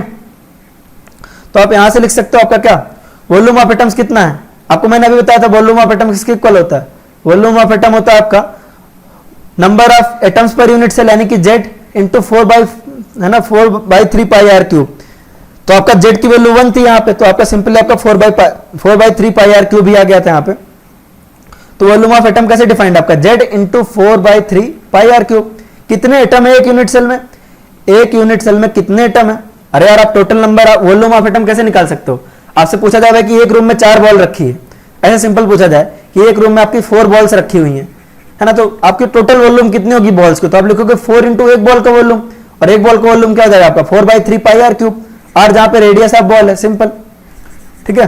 तो वॉल्यूम ऑफ एटम आप कैसे डिफाइन कर सकते हो, वॉल्यूम ऑफ एटम आप डिफाइन कर सकते हो किस तरीके से, Z into 4/3 pi r cube, और Z की वैल्यू आपकी 1 है, Z की वैल्यू क्या है आपकी एससीसी के केस में 1 है, अपन वॉल्यूम ऑफ यूनिट सेल आपका कितना है, वॉल्यूम ऑफ यूनिट सेल आपका 1 क्यूब है। तो आप Z की वैल्यू 1 आपने पुट किया, तो यहां पे आ गया आपका 4/3 pi r cube upon A की वैल्यू आपकी कितनी है, आपको अब निकाला था, अब आपको रेडियस के टर्म में रखना है, आपको इसको किसके टर्म में रखना है, रेडियस के टर्म में रखना है A को, A इक्वल टू होता है 2r क्यूब। तो ओवरऑल जो आपका आपने A की जगह पर आपने रखा 2r क्यूब, तो आपका आ गया 4/3 pi r cube upon 8r cube आ जाएगा। और वैसे भी हमने अभी निकाला था कि volume of unit cell, volume of unit cell आपका किसके इक्वल था, 8r क्यूब था, किस केस में, सिंपल क्यूबिक के केस में। अभी हम सिंपल क्यूबिक का ही केस कर रहे हैं, याद रखें, अभी हम किसका केस कर रहे हैं, आपका सिंपल क्यूबिक का ही केस कर रहे हैं, एससीसी का ही केस कर रहे हैं, राइट। चलिए, तो यह आ जाएगा आपका 4/3 pi r cube upon 8r cube. तो आपने सिंपली यहां से लिखा आर क्यूब से r cube cancel, r cube से आर क्यूब कैंसिल, इंटू 100 करना है, यहां भी आपको इंटू 100 करना है, यहां भी इंटू 100 करना है, यहां भी इंटू 100 करना है। दैट इज इक्वल टू आपका 4/3 पाई अपॉन 8 इंटू 100। आप इसको सॉल्व करोगे, इसको सॉल्व करने पे आता है 52.4%, और आपको रात में कोई 2 बजे भी उठा के पूछे तो आपको याद होना चाहिए इसकी पैकिंग एफिशिएंसी कितनी होती है, 52.4%। कितनी होती है आपकी, 52.4% होती है, राइट। तो सिंपल हमने पैकिंग एफिशिएंसी कैसे निकाला, हमने पैकिंग एफिशिएंसी कहा कि पैकिंग एफिशिएंसी किस तरीके से डिफाइंड है आपकी, पैकिंग एफिशिएंसी आपकी डिफाइंड है कि भाई कितने वॉल्यूम ऑफ एटम है, वॉल्यूम ऑफ एटम कितना है आपका, वॉल्यूम ऑफ एटम कितना है, वॉल्यूम ऑफ एटम एटम कितना है upon volume of unit cell, volume of unit cell into 100। Volume of atom कैसे निकाल सकते हो आप कि कितने एटम है, वॉल्यूम ऑफ आप एटम कैसे निकाल सकते हो, वॉल्यूम ऑफ एटम आप निकाल सकते हो कि कितने एटम है पर यूनिट सेल, एक यूनिट सेल में कितने एटम है। आपसे पूछा जाए भाई इस कमरे में, है ना, किसी कमरे में आपकी 4 बॉल्स हैं, तो इस 4 बॉल्स का वॉल्यूम कितना होगा, तो आप कहोगे कि भाई 4 बॉल्स इंटू 1 बॉल का वॉल्यूम, यानी 4 इंटू 1 बॉल का वॉल्यूम। तो आप कहोगे कि भाई वॉल्यूम ऑफ एटम कितना होगा, number of atom per unit cell into एक एटम का वॉल्यूम, आपको आ जाएगा 4/3 pi r cube upon volume of unit cell आपका A क्यूब। आपने वैल्यू पुट किया, है ना, आपने यहाँ पे वैल्यू पुट किया सबका और आपका फाइनली ये वैल्यू आ जाएगी आपकी 52.4%। तो पैकिंग एफिशिएंसी अगर आप परसेंटेज में पूछो, पैकिंग एफिशिएंसी अगर आप परसेंटेज में पूछो तो आ जाएगा आपका 52.4%। ठीक है, अगर आपसे यहाँ पैकिंग फ्रैक्शन पूछता, सिर्फ पैकिंग फ्रैक्शन पूछता, तो आप क्या करते हैं, यहाँ पे 100 से मल्टीप्लाई नहीं करते। पैकिंग फ्रैक्शन आपका सिंपली क्या होता है, पैकिंग फ्रैक्शन आपका होता है, packing fraction is nothing but आपको 100 से मल्टीप्लाई नहीं करना है बस। तो आप यहां से पैकिंग फ्रैक्शन अगर निकालना चाहो तो सिंपली कह सकते थे 0.524 होगा। कितना होगा, 0.524। लेकिन करके देख लेते हैं इसको। पैकिंग फ्रैक्शन क्या होगा आपका, volume of atom upon volume of unit cell upon volume of unit cell, volume of atom upon volume of unit cell. ठीक है, तो वॉल्यूम ऑफ एटम्स क्या है आपका, वॉल्यूम ऑफ एटम आपका 4/3 pi r cube upon 8 r cube. Unit cell का volume आपका 8 r cube है। तो अगर आप इसको सॉल्व करो तो आर क्यूब से आर क्यूब कैंसिल, अगर आप इसको सॉल्व करो तो आर क्यूब से आपका आर क्यूब कैंसिल, आ जाएगा आपका ये 4/3 पाई अपॉन 8। सिंपली आपका ये पैकिंग फ्रैक्शन हो जाएगा, ये आपका 0.524 आएगा। ठीक है, आप इसको सॉल्व करो सही से तो आपका आएगा 0.524। अब इसको लगता है 4/4 पाई अपॉन 3 इंटू 8। ठीक है, अब इसको सॉल्व करेगा तो आ जाएगा π/6 आ जाएगा आपका, π/6 आ जाएगा। सिंपली क्या आ जाएगा आपका π/6। तो आपको किसके इक्वल आएगा, पॉइंट है ना 0.524 के इक्वल आ जाएगा। पैकिंग फ्रैक्शन किसके इक्वल आ जाएगा आपका, 0.524 के इक्वल आ जाएगा। राइट, ठीक है, तो ये काफी आसान है मेरे हिसाब से। ठीक है, पैकिंग फ्रैक्शन भी आपको निकालना आ गया।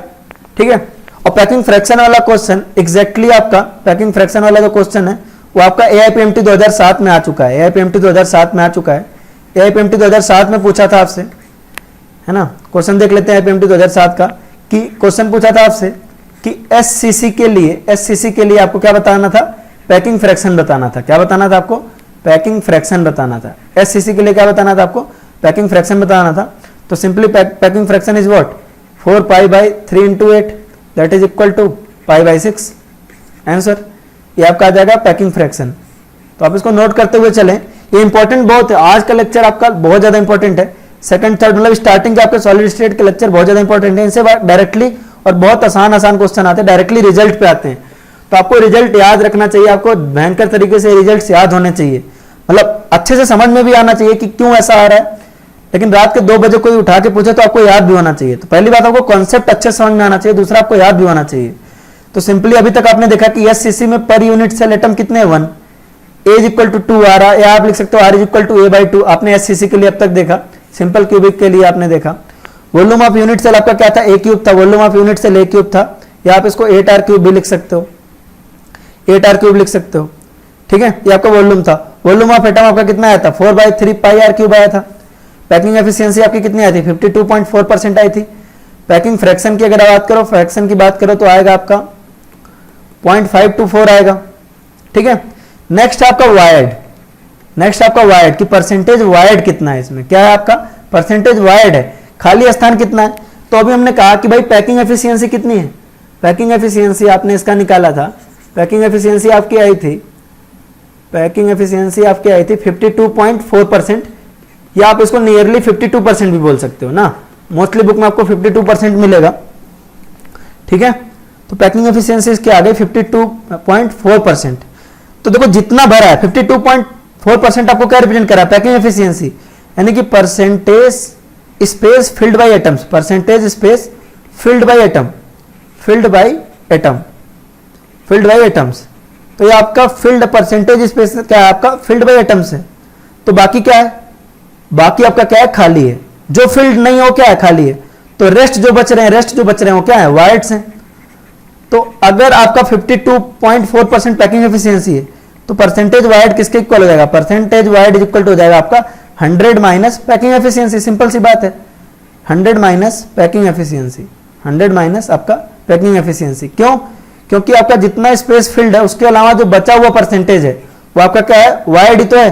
तो आप लिख सकते हो कि 100 माइनस 52.4%। ठीक है, तो that comes out to be आपका 47.6%। ये आपका आ गया परसेंटेज वायर्ड, क्या आ गया आपका परसेंटेज वायर्ड आ गया। ठीक है, आपका अगर इसको आपने 52% माना होता तो परसेंटेज वायर्ड आपका नियरली 48% आ जाता। तो आपको बुक्स में ये भी मिल सकता है परसेंटेज वायर्ड। तो काफी खाली जगह, आप देख सकते हो काफी खाली जगह है, तो पैकिंग इफेक्टिव नहीं है। आप कैसा सॉलिड चाहेंगे, आप कैसा, आप खुद सोचो आपको कैसा सॉलिड अच्छा लगता है भाई, जो आपका जिसका पैकिंग अच्छी हो। यहां पे तो पैकिंग आपकी अच्छी नहीं है, सीधी सी बात है, राइट। ठीक है, नेक्स्ट आता है हमारा कोऑर्डिनेशन नंबर। नेक्स्ट आता है आपका कोऑर्डिनेशन नंबर। क्या कहते हैं इसको, coordination number. Coordination number next हमारा कोऑर्डिनेशन नंबर। ठीक है, कोऑर्डिनेशन नंबर हमारा नेक्स्ट टॉपिक, कोऑर्डिनेशन नंबर, जिसे आप नियरेस्ट नेबर भी कहते हो। क्या कहते हो, एनएन। क्या कहते हो, एनएन, यानी कि nearest neighbour. Nearest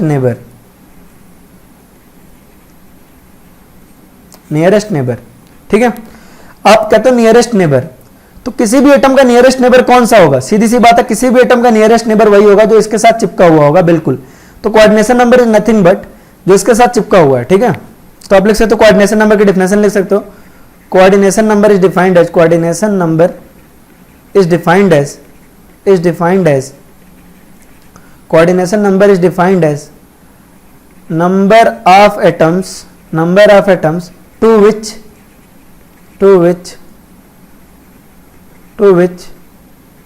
a particular atom is attached. A particular atom is attached. Coordination number is defined as number of atoms to which a particular atom is attached.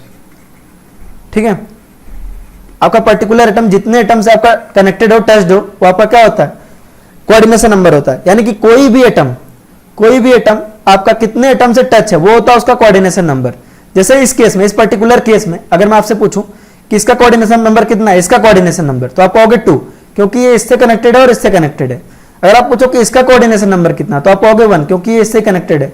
आप पूछो कि इसका कोऑर्डिनेशन नंबर कितना है, third वाले का, तो आप कहोगे 1, क्योंकि ये एक से ही कनेक्टेड है। तो कोऑर्डिनेशन नंबर, अब देखो अगर आपसे पूछा जाए कि नियरेस्ट नेबर, आपसे पूछा जाए नियरेस्ट नेबर क्या है, तो नियरेस्ट नेबर उससे जो जस्ट टच हो, यानी कि सटा हुआ हो, है ना। आपसे पूछ सकता है डिस्टेंस फ्रॉम नियरेस्ट नेबर। क्या पूछ सकता है आपसे, distance from nearest neighbour. Distance from nearest neighbour, distance from nearest neighbour कितना है। तो नियरेस्ट नेबर से जो डिस्टेंस है, उसको आप देखने की कोशिश करो, हमेशा वो कितनी आएगी। आपका एटम एक ही है और दूसरा एटम ये है, तो जो नियरेस्ट नेबर की डिस्टेंस होगी हमेशा कितनी आएगी, ये आर है, ये आपका 2r है, ये आपका आर है। तो टोटल जो नियरेस्ट नेबर के साथ डिस्टेंस होगी वो 2r होगी, हर केस में 2r होगी आपकी, ऑलवेज नियरेस्ट नेबर की डिस्टेंस होगी हमेशा आपकी 2r। बशर्ते अगर आप इसको एज लेंथ के टर्म में कन्वर्ट करो तो आपका अलग हो जाएगा। अगर आप r को एज लेंथ के टर्म में लिखो, अगर यहां पे आप लिखो distance from nearest neighbour, distance from nearest neighbour, distance from nearest neighbour, आपका distance from nearest neighbour 2r होता है ऑलवेज, ठीक है। और आपने अभी देखी कि सिंपल क्यूबिक के केस में r और a में क्या रिलेशन है, r और a में क्या रिलेशन है, r और a में क्या रिलेशन है वो देखने जा रहे हैं। r इज इक्वल टू क्या था आपका, r is equal to 2a by 2, sorry r is equal to यहाँ पे क्या आ रहा है आपका a बाई 2 आ रहा है, r इज इक्वल टू आ रहा है आपका a बाई 2। वैसे तो आपको याद होना चाहिए, ठीक है। आपको रात में कोई 2 बजे भी उठा के पूछे तो याद होना चाहिए। तो r इज इक्वल टू क्या आपका a बाई 2 है, तो 2 से 2 कैंसिल, तो यहाँ वैल्यू आ जाएगी आपकी सिंपली a आ जाएगी। तो डिस्टेंस फ्रॉम नियरेस्ट नेबर आपकी क्या आ जाएगी, a आ जाएगी। डिस्टेंस फ्रॉम नियरेस्ट नेबर क्या आ जाएगी आपकी, a आ जाएगी, सिंपल, ठीक है। तो आपकी ऑलवेज 2r होती है, 2r तो ऑलवेज होती है। आप r की वैल्यू पुट करके a के टर्म में आप यहां से निकाल सकते हो। तो distance from nearest neighbour in case of simple cubic क्या आता है, अगर r के टर्म में लिखो तो 2r, अगर a के टर्म में लिखो तो a। तो अब हमारा सवाल ये आता है कि कोऑर्डिनेशन नंबर सिंपल क्यूबिक का होता क्या है, coordination number of SCC, simple cubic में कोऑर्डिनेशन नंबर कितना होगा, एक बार देखने की कोशिश करते हैं। इसको देखते हैं कायदे से। अब मान लो हमको कोऑर्डिनेशन नंबर निकालना है, किसी पर्टिकुलर एटम के लिए निकाल रहे हैं। इस एटम के लिए देखते हैं, इस पर्टिकुलर एटम के लिए देख रहे हैं कि इसका कोऑर्डिनेशन नंबर कितना होगा। अब इस एटम के लिए देखो, है ना, इस एटम के लिए देखो, इसके लिए कोऑर्डिनेशन नंबर निकालना है इस एटम के लिए। तो इस एटम से जो डायरेक्टली कनेक्टेड हो, डायरेक्टली अटैच्ड हो, देखो इस एटम से कनेक्टेड कौन कौन से, इस एटम से आपका कनेक्टेड है एक ये वाला, एक ये कनेक्टेड है, एक आपका ये कनेक्टेड। देखो यहां से ना इस पर्टिकुलर, एक बार मिटा लेते हैं इसको थोड़ा,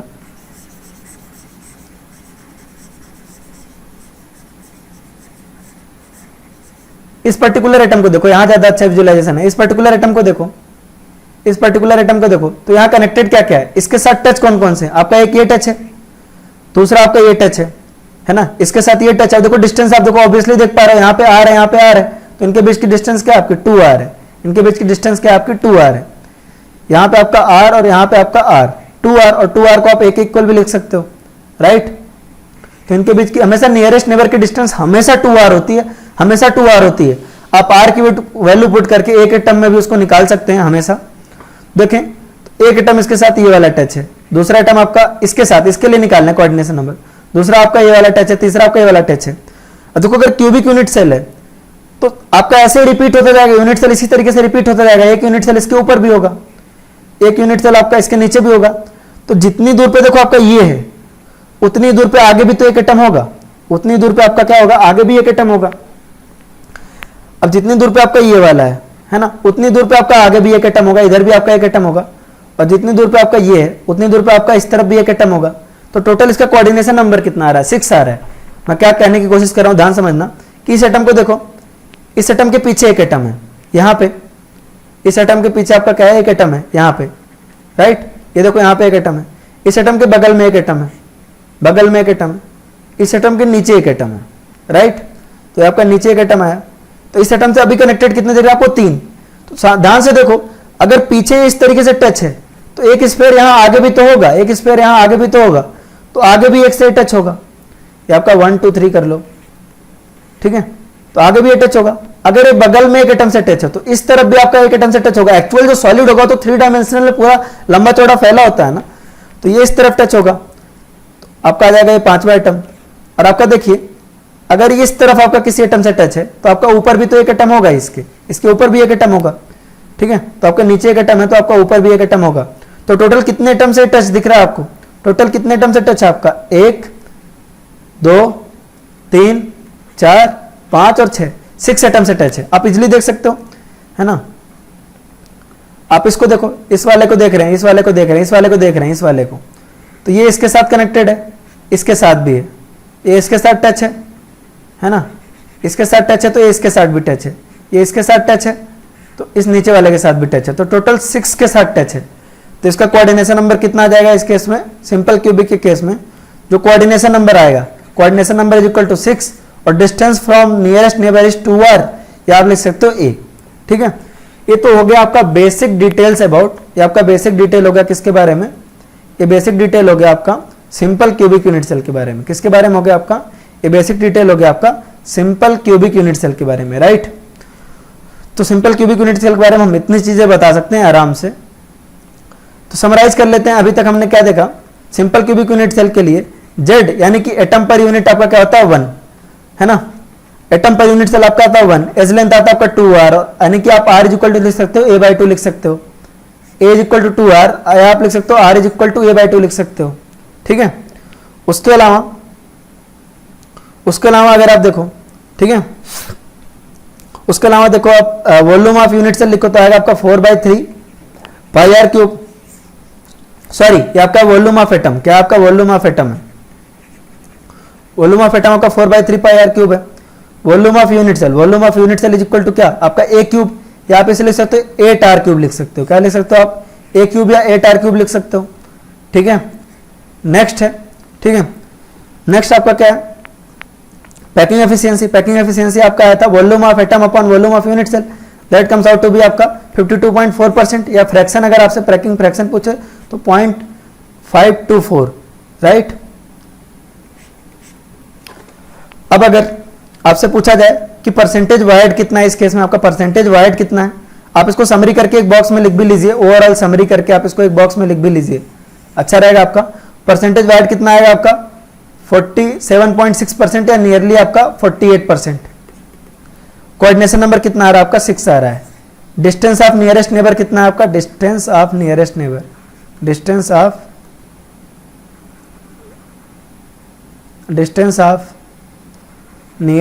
कितना है आपका, डिस्टेंस ऑफ नियरेस्ट नेबर दिख रहा है मुझे, वो दिख रहा है आपका 2r। Distance of nearest neighbour कितना दिख रहा है, 2r दिख रहा है।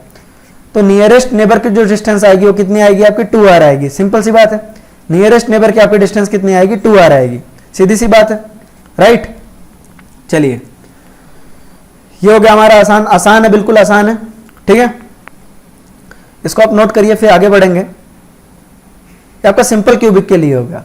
नेक्स्ट है आपका बॉडी सेंटर्ड के लिए, और नेक्स्ट आपका बॉडी सेंटर्ड के लिए, और उसके बाद आपका आएगा फेस सेंटर के लिए। किसके लिए आएगा? आपका फेस सेंटर के लिए। तो कुछ कुछ बातें भी लिख लेते हैं, ठीक है। बॉडी सेंटर्ड के बारे में आपका एससीसी खत्म हो गया, आपका सिंपल क्यूबिक यूनिट सेल खत्म हो गया पूरी तरह से। आपका क्या हुआ? सिंपल क्यूबिक यूनिट सेल हमारा फिनिश हो गया, राइट। नेक्स्ट क्लास में भी हम इसका थोड़ा रिवीजन करेंगे, डोंट वरी, बोर्ड पे भी हम इसको कुछ ना कुछ देखेंगे, ठीक है। ये तो आपको इमेजिन करवाने के लिए है। देखो, कैलकुलेशन वाला जो पोर्शन है, जो हम कैलकुलेट करते हैं, पैकिंग एफिशिएंसी, ये सारी चीजें, पैकिंग एफिशिएंसी वगैरह, ये सारी चीजें बोर्ड पे अच्छी हो जाती हैं। इमेजिन आपका यहाँ पे अच्छा हो जाता है, तो यहाँ पे सिर्फ इमेजिनेशन के लिए था। अगर आपको सही समझ में आ गया हो, नेक्स्ट क्लास में हम बोर्ड पे भी देख लेंगे। तो बॉडी सेंटर्ड के लिए अगर आप देखो, बॉडी सेंटर्ड के लिए देखो, अगर आपसे पूछा जाए कि बॉडी सेंटर्ड में एटम कहाँ होते हैं, तो एटम्स कहाँ कहाँ प्रेजेंट होते हैं आपके? Atoms are present at, atoms are present at, atoms are present at corners. आपको देखो कॉर्नर्स पे हैं, 8 कॉर्नर्स पे हैं, कॉर्नर्स पे हैं, प्लस कॉर्नर्स पे और प्लस कहाँ है? बॉडी सेंटर पे। कॉर्नर्स पे प्लस बॉडी सेंटर पे, तो 8 कॉर्नर और 1 बॉडी सेंटर, तो लैटिस पॉइंट आपका आ गया 9, वो हमको दिख भी रहा है, राइट। अगर आपसे पूछा जाए, पहला इसमें आपका देखो, आपसे जो है एटम्स पर यूनिट सेल कितना है, आपसे जो है एटम पर यूनिट सेल कितना है, atom per unit cell, atom per unit cell आप निकालोगे तो 8 एटम आपके कॉर्नर पे, 8 एटम आपके कॉर्नर पे, तो एटम पर यूनिट सेल यानी जेड की वैल्यू इस केस में कितनी आएगी? जेड की वैल्यू इस केस में आ जाएगी आपकी 8 एटम से आपके कॉर्नर पे, 8 एटम आपके कॉर्नर पे, ठीक है। तो आपको कॉर्नर से मिलता कितना? 1/8 मिलता है, तो 1/8, 8 आपके एटम है कॉर्नर पे, और वहां से मिलता कितना? 1/8 प्लस 1 बॉडी सेंटर पे, और बॉडी सेंटर से अपने को पूरा मिलता है, तो 2 एटम। तो आपका बीसीसी के केस में, बीसीसी के केस में जो आपका एटम पर यूनिट सेल आता है, एटम पर यूनिट सेल इसका 2 आता है, तो जेड की वैल्यू आएगी यहाँ पे 2 आएगी। क्या आएगी? आपकी 2 आएगी, सिंपल सी बात है, जेड की वैल्यू आएगी 2। तो हम देख भी सकते हैं, आसानी से इमेजिन कर सकते हैं body centred cubic unit cell के लिए। अब बॉडी सेंटर यानी बीसीसी में आप ये वाला दोनों डायग्राम बनाने की कोशिश करना, नहीं बन पाए तो ये तो बनाना एटलीस्ट, ये हमारा प्राइमरी है, ये बनना चाहिए, ये हमें आना चाहिए, राइट, ठीक है। लेकिन अब आप अच्छे से देख सकते हो बॉडी सेंटर्ड में क्या है, आपका एक क्यूब है, आप क्यूब आसानी से यहाँ इमेजिन भी कर सकते हो, क्यूब है, और क्यूब के आपके बिल्कुल सेंटर में आपका एक है, तो बॉडी सेंटर है आपका, क्या है? आपका बॉडी सेंटर है। अगर आप एज लेंथ देखो, अगर आप एज लेंथ देखो, तो इस केस में आप खास बात ऑब्जर्व कर पा रहे हो कि ये चिपका नहीं हुआ है यहाँ पे, आपका देखो, आप यहाँ पे चिपका नहीं हुआ है, तो यही समझाने की कोशिश कर रहा हूँ, यहाँ आपका चिपका नहीं हुआ है, नहीं हुआ है, राइट। आपको अगर इसकी एज लेंथ देखनी है तो आपको ये देखना पड़ेगा, ये देखना पड़ेगा, क्योंकि ये चिपका नहीं हुआ तो हम कह नहीं सकते। अगर आप इसको देखो, ठीक है, पहले मिटा लेते हैं हम यहां से,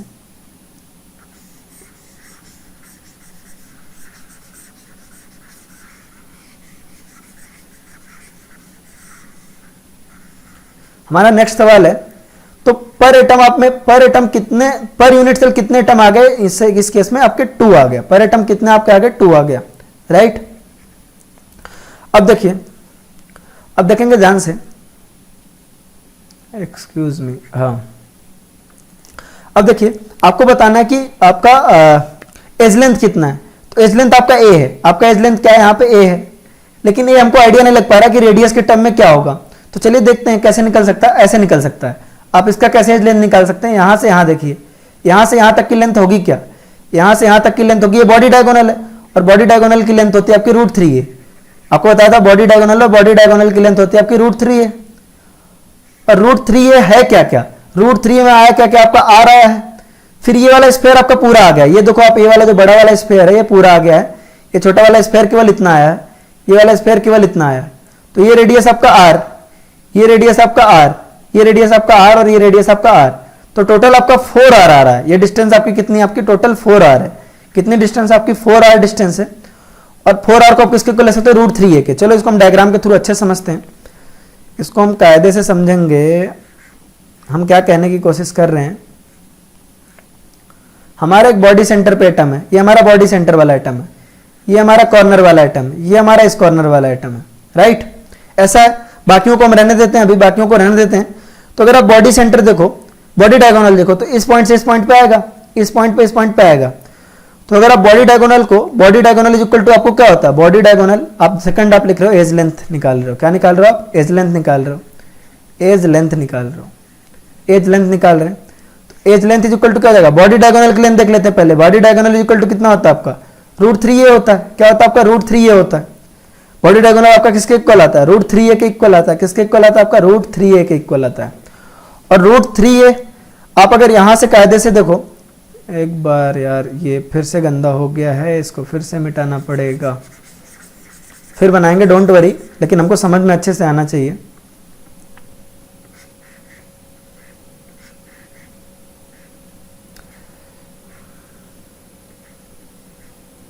यहां पे आपका एटम यहां पे था, एक आपका बॉडी सेंटर पे एटम था, एक आपका कॉर्नर पे था, राइट। तो अगर आप इस बॉडी डायगोनल को है ना, आप देखना चाहो इस बॉडी डायगोनल को, आप एक एटम में देखना चाहो, है ना, एक एटम में तो हमने लिख लिया √3 है। और अगर रेडियस के टर्म में देखना चाहो तो आपका यहां पे देखो, आपका रेडियस r है ना, आप यहां पे देखो, इस सेंटर से इधर रेडियस r, इधर वाली डिस्टेंस आपकी रेडियस r। यार ये मिट जाता है, बहुत ज्यादा उसके ऊपर अगर ऐसा करो ना तो ऑटोमेटिकली मिट जाता है। एक मिनट दो, नो इश्यूज, हम फिर से बना लेंगे इसको। ये आपका ये वाला डिस्टेंस क्या है, r, ये वाली डिस्टेंस आपकी फिर से क्या है, r, ये वाली डिस्टेंस आपकी क्या है, r, और ये वाली डिस्टेंस भी आपकी क्या है, r। तो टोटल ये डिस्टेंस कितनी दिख रही है आपके, 4r दिख रही है। एक बार हम फिर से यहां देख लेते हैं इस वाले डायग्राम में, हम फिर से देख लेते हैं, अच्छे से हमारा क्लियर होना चाहिए ये सब, कि अगर आप यहां से बॉडी डायगोनल की लेंथ देखना चाहते हो तो अगर आप ए के टर्म में लिखोगे तो √3a आएगा, लेकिन r के टर्म में लिखोगे तो आएगा आपका यहां से रेडियस r, इस वाले एटम का रेडियस r, इस वाले एटम का रेडियस r, और इस वाले एटम का रेडियस r। तो टोटल मतलब इस एटम का आपका टोटल एटम आ गया है ना, तो 2r आपका डायमीटर इसके अंदर है, तो टोटल आपका लेंथ आ जाएगा आपका 4r आ जाएगा। क्या आ जाएगा, 4r। तो बॉडी डायगोनल एक तरफ से आपका आ रहा है √3a और दूसरी तरफ से आ रहा है आपका क्या, 4r। हमको इसकी जरूरत क्यों पड़ी, बॉडी डायगोनल की जरूरत क्यों पड़ी, क्योंकि हमारा बॉडी डायगोनल की जरूरत क्यों पड़ी, इसको देखते हैं कि बॉडी डायगोनल से हमने क्यों निकाला। क्योंकि आपके जो साइड वाले एटम्स क्या हैं, सिंपल क्यूबिक में क्या था, सिंपल क्यूबिक में अगर आप ऑब्जर्व करो, सिंपल क्यूबिक में आपका साइड वाले एटम आपस में टच कर रहे थे। देखो आपके साइड वाले एटम आपस में टच कर रहे थे, तो आर आर करके निकालना आसान था। लेकिन आपका बॉडी सेंटर्ड में एटम आपस में टच कर ही नहीं रहे, तो यहां से निकालना डिफिकल्ट है। जहां टच कर रहे हैं वहां से निकालना आसान है, तो यहां टच कर रहे थे तो यहां से हमने निकाला, तो हमारा आ गया √3a = 4r। तो याद रखेंगे, रात को कोई 2 बजे भी उठा के पूछो तो आपको याद होना चाहिए कि बॉडी सेंटर्ड के लिए √3a = क्या आता है, 4r आता है। ठीक है, यानी कि अगर आप a लिखना चाहो, एज लेंथ लिखना चाहो तो आएगा आपका 4r/√3। एज लेंथ आ जाएगा आपका क्या, 4r/√3। a = क्या आएगा, 4r/√3। और r = क्या आएगा, r = लिखना चाहो तो आएगा √3a/4 आ जाएगा। ये दोनों याद रखने की जरूरत नहीं है, क्योंकि आप यहीं से निकाल लोगे ना दोनों को, √3a = 4r आएगा। नेक्स्ट जो आपका 3D में जरूरत पड़ेगा, बाकी हम अगले क्लास में बोर्ड पे करेंगे, नो इश्यूज, हम इस सबको रिवाइज भी करेंगे। आपका आएगा, रिवीजन के चक्कर में ये नहीं कि सही से ना पढ़े, यहां पे बहुत अच्छे से समझें। अगर यहाँ पे कोऑर्डिनेशन नंबर देखें तो बहुत इजीली विजिबल है। यहाँ का कोऑर्डिनेशन अगर आप देखें, कोऑर्डिनेशन नंबर देखें, ठीक है, तो बहुत इजीली विजिबल है कि ये एटम कितने एटम से टच है आपका, 1 2 कितने एटम से टच है, 1 एटम से, 2 एटम से, 3 एटम से, 4 एटम से, 5 एटम से, 6 से, 7 से और 8 से। ये कितने एटम से टच है आपका, टोटल 8 एटम से टच है। कितने एटम से टच है आपका, 8 एटम से, 1 2 3 4 5 6 7 8। तो टोटल ये 8 एटम से टच है। कितने एटम से टच है आपका, 8 एटम से टच है।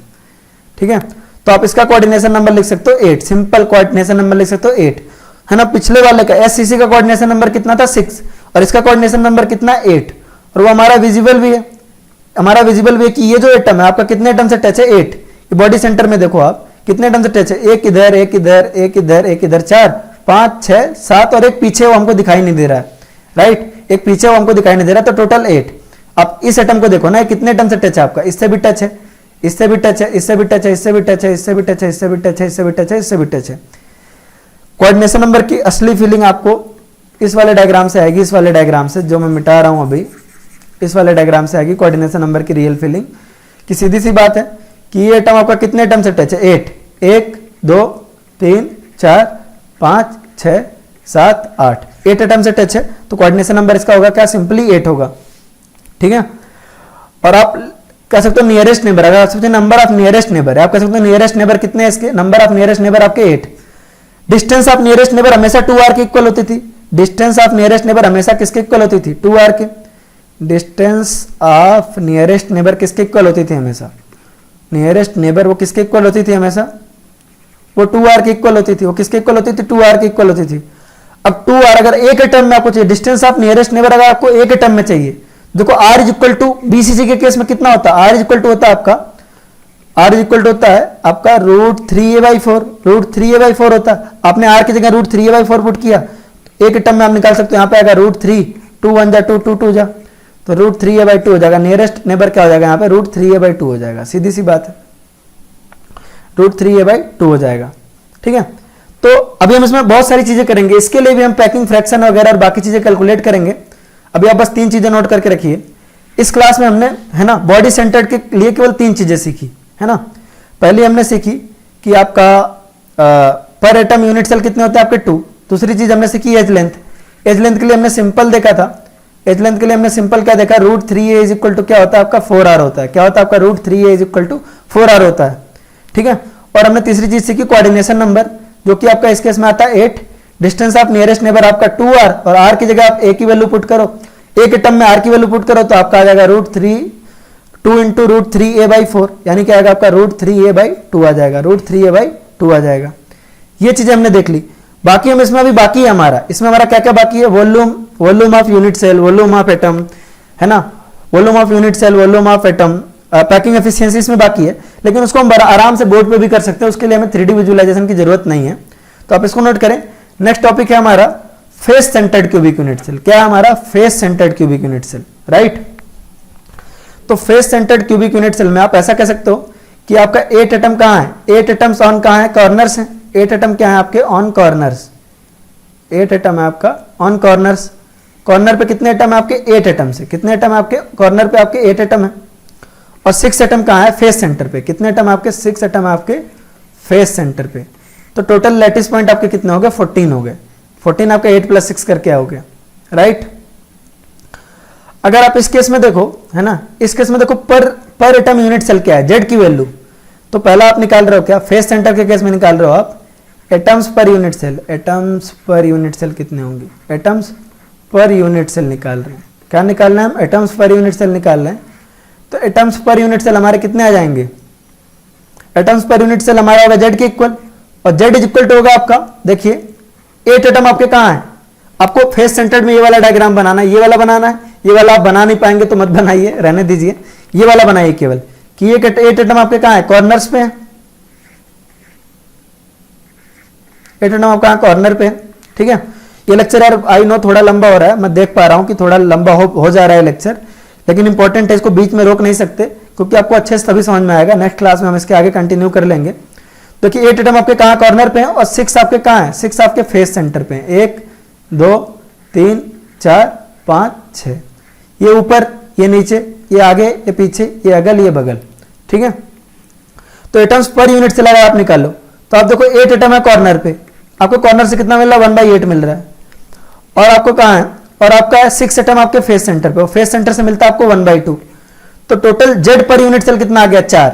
एससीसी के केस में पर यूनिट सेल एटम कितना आया था? जेड की वैल्यू कितनी आई थी? 1। बीसीसी के केस में 2 और एफसीसी के केस में आया आपका 4, राइट। अगर आप एज लेंथ देखो, यहां पे आ रहा है आपका edge length. Edge length, edge length यानी कि ये देखना आपको इस केस में, एज लेंथ यानी कि ए की वैल्यू निकालनी है। ए के लिए आप फिर जाओ, फिर देखो ये आपस में चिपके नहीं हुए, आपस में क्या हुए? चिपके नहीं हुए, तो यहां से निकाल नहीं सकते आप, चिपके नहीं हुए, चिपके नहीं हुए, नहीं है, राइट। तो कौन से एटम चिपके हुए हैं आपस में? ये वाले, आपको फेस डायगोनल वाले एटम चिपके हुए हैं। फेस डायगोनल वाले एटम चिपके हुए।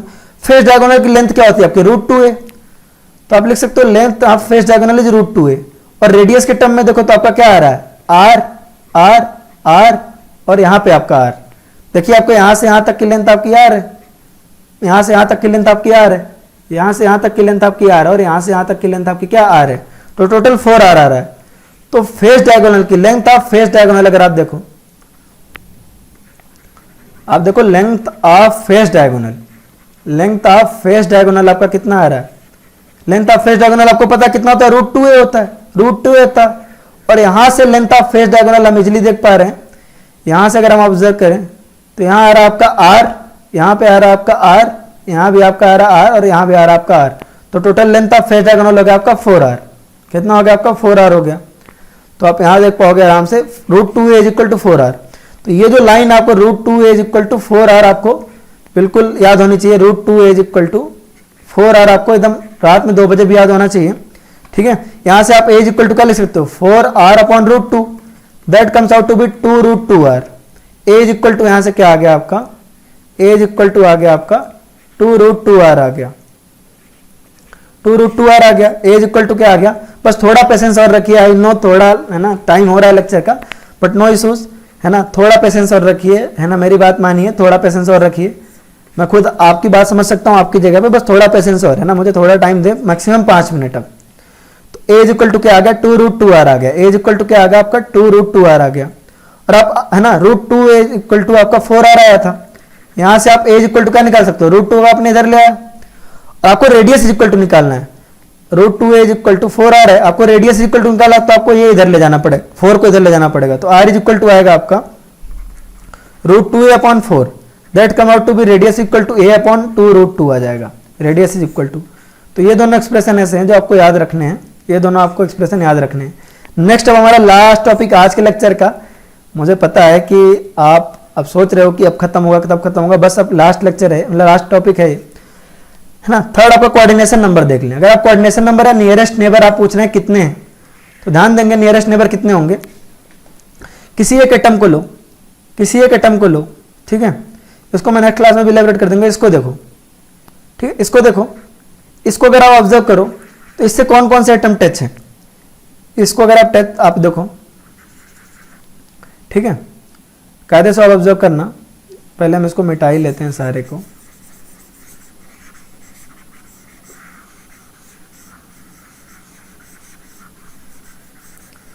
अच्छे से देखना इसको, राइट। आप सबसे पहले एक चीज तो अच्छे से समझ लो कि यूनिट सेल आपका एक जैसा तो होता नहीं, यूनिट सेल आपका आगे भी बढ़ता है, तो आपको अच्छे से मालूम है कि यूनिट सेल आपका आगे भी बढ़ता है, इस तरीके से एक ही जगह फिक्स नहीं रहता, आपका आगे भी बढ़ता रहता है, इसको रिपीट करते जाते हैं ना यूनिट सेल को, तो हम यूनिट सेल हमारा रिपीट होता जाता है इस तरीके से। तो ध्यान देंगे यहाँ पे कोऑर्डिनेशन नंबर कैसे निकलेगा, थोड़ा सा आपको इमेजिन करना पड़ेगा, यहाँ पे पेशेंस रखें। आपका ये एटम है, इसके लिए कोऑर्डिनेशन नंबर निकाल लें, तो एटम किसके किसके साथ टच है, देखो इसके साथ टच है, इसके साथ टच है, इसके साथ टच है, इसके साथ टच है, और देखो ये जस्ट पीछे इसके साथ भी टच है, इसके साथ भी टच है, इसके साथ भी टच है, और इसके साथ भी टच है, साथ में और किसके साथ टच होगा, ध्यान दो। तो मैं कहने की क्या कोशिश कर रहा हूं कि अभी हमको ये 8 दिख रहा है, किसके किसके साथ टच है, आपका एक इसके साथ टच है, दूसरा इसके साथ टच है, तीसरा आपका इसके साथ टच है, फोर्थ आपका इसके साथ टच है, पांचवा आपका इसके साथ टच है, सिक्स्थ आपका इसके साथ, सेवंथ आपका इसके साथ, एट्थ आपका इसके साथ, राइट। तो अब देखो ये किसके किसके साथ टच है, बेसिकली इस एटम की बात हो रही है, इसी एटम की बात हो रही थी, है ना, इस एटम की बात हो रही है, किसके किसके साथ टच है।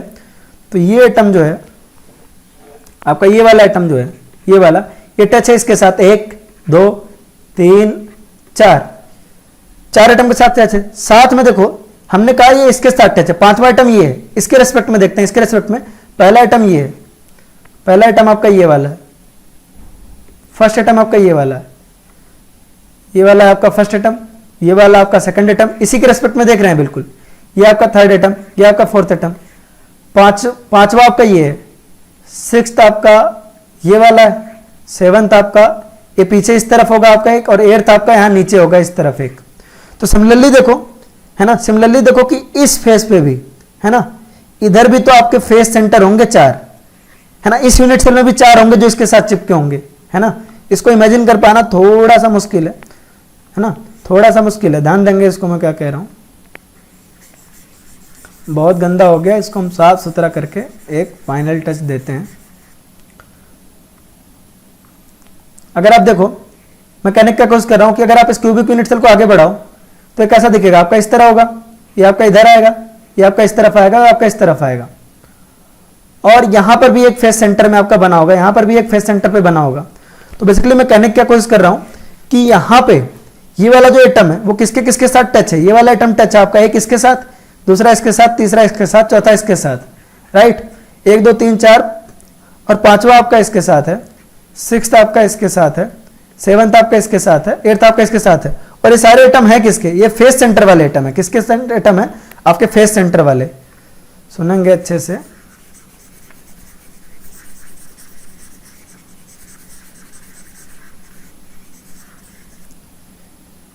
ध्यान देंगे, ये फेस सेंटर वाला आइटम है, ये फेस सेंटर वाला आइटम है, इसके साथ टच है, ये वाला आइटम इसके साथ टच है। तो ये आगे बढ़ाने पे अगले फेस वाले के साथ भी तो टच होगा, इसी तरीके से इसके साथ भी टच है, तो इसके साथ भी तो टच होगा। तो ओवरऑल आने कितने चाहिए? ओवरऑल आने चाहिए आपके, यहां पे आएगा आपका 1, ये आएगा आपका 2, ये आएगा आपका 3, ये आएगा आपका 4, ये आपका इस फेस वाला आएगा 5, इस फेस वाला आएगा आपका 6, इस फेस वाला आएगा आपका 7, इस फेस वाला आएगा 8। और आप इसको आगे बढ़ाओगे तो आगे भी आपको 4 फेसेस पे मिलेंगे, है ना। तो आएगा आपका 9 वाला इस पे आएगा, 10 वाला इस पे आएगा, 11 वाला इस फेस पे आएगा और 12th वाला आपका इधर वाले फेस पे जाएगा। तो टोटल इसका कोऑर्डिनेशन नंबर 12 आ गया। इसका कोऑर्डिनेशन नंबर कितना होगा? एफसीसी में जो कोऑर्डिनेशन नंबर आता है वो आएगा 12, है ना। नेक्स्ट क्लास में हम इसको भी दिखाने की कोशिश करेंगे आपका। नेक्स्ट क्लास में हम कोऑर्डिनेशन नंबर इसको रियलाइज और करवाने की कोशिश करेंगे। नो इश्यूज, इसमें डिफिकल्ट कुछ नहीं है, बस 3D इमेजिनेशन की दिक्कत है, ऐसा चीज डिफिकल्ट कुछ नहीं है। बस सीधी सी बात, अगर हमने 3D में इसको महसूस कर लिया तो हमको आ गया, अगर 3D में हमको नहीं दिख पाया, अगर 3D में वो चीज हमको फील नहीं हो पाई तो नहीं आएगा। तो कोऑर्डिनेशन नंबर आ गया आपका 12 आ गया। इसके इसमें कोऑर्डिनेशन नंबर आ गया 12। और आपको पता है डिस्टेंस ऑफ नियरेस्ट नेबर कितना होता है? डिस्टेंस ऑफ नियरेस्ट नेबर होता है आपका, डिस्टेंस ऑफ नियरेस्ट नेबर जो होता है, नियरेस्ट नेबर होता है हर केस में 2r होता है। और आपको पता r इज इक्वल टू क्या होता है? a, है ना। आपका r के टर्म में तो 2r आएगा, और अगर a के टर्म में लिखना है तो r की जगह आपको a के टर्म में वैल्यू पुट करना पड़ेगा। तो 2 इंटू r की वैल्यू यहां पुट करो तो a अपॉन 2√2, तो आ जाएगा आपका यहां से a/√2 आ जाएगा। कितना आ जाएगा आपका? a/√2 आ जाएगा। कितना आ जाएगा आपका? a/√2 आ जाएगा। कोऑर्डिनेशन नंबर 12 आ गया। तो ओवरऑल समरी क्या है? ओवरऑल समरी ये है कि एफसीसी में, है ना, एफसीसी में आपका पर यूनिट मतलब पर एटम यूनिट सेल, मतलब यूनिट सेल है ना, पर यूनिट सेल एटम कितना था आपका? 4। पर यूनिट सेल आपका एटम कितना था? 4। यानी कि एक यूनिट सेल में कितने एटम होते हैं? 4।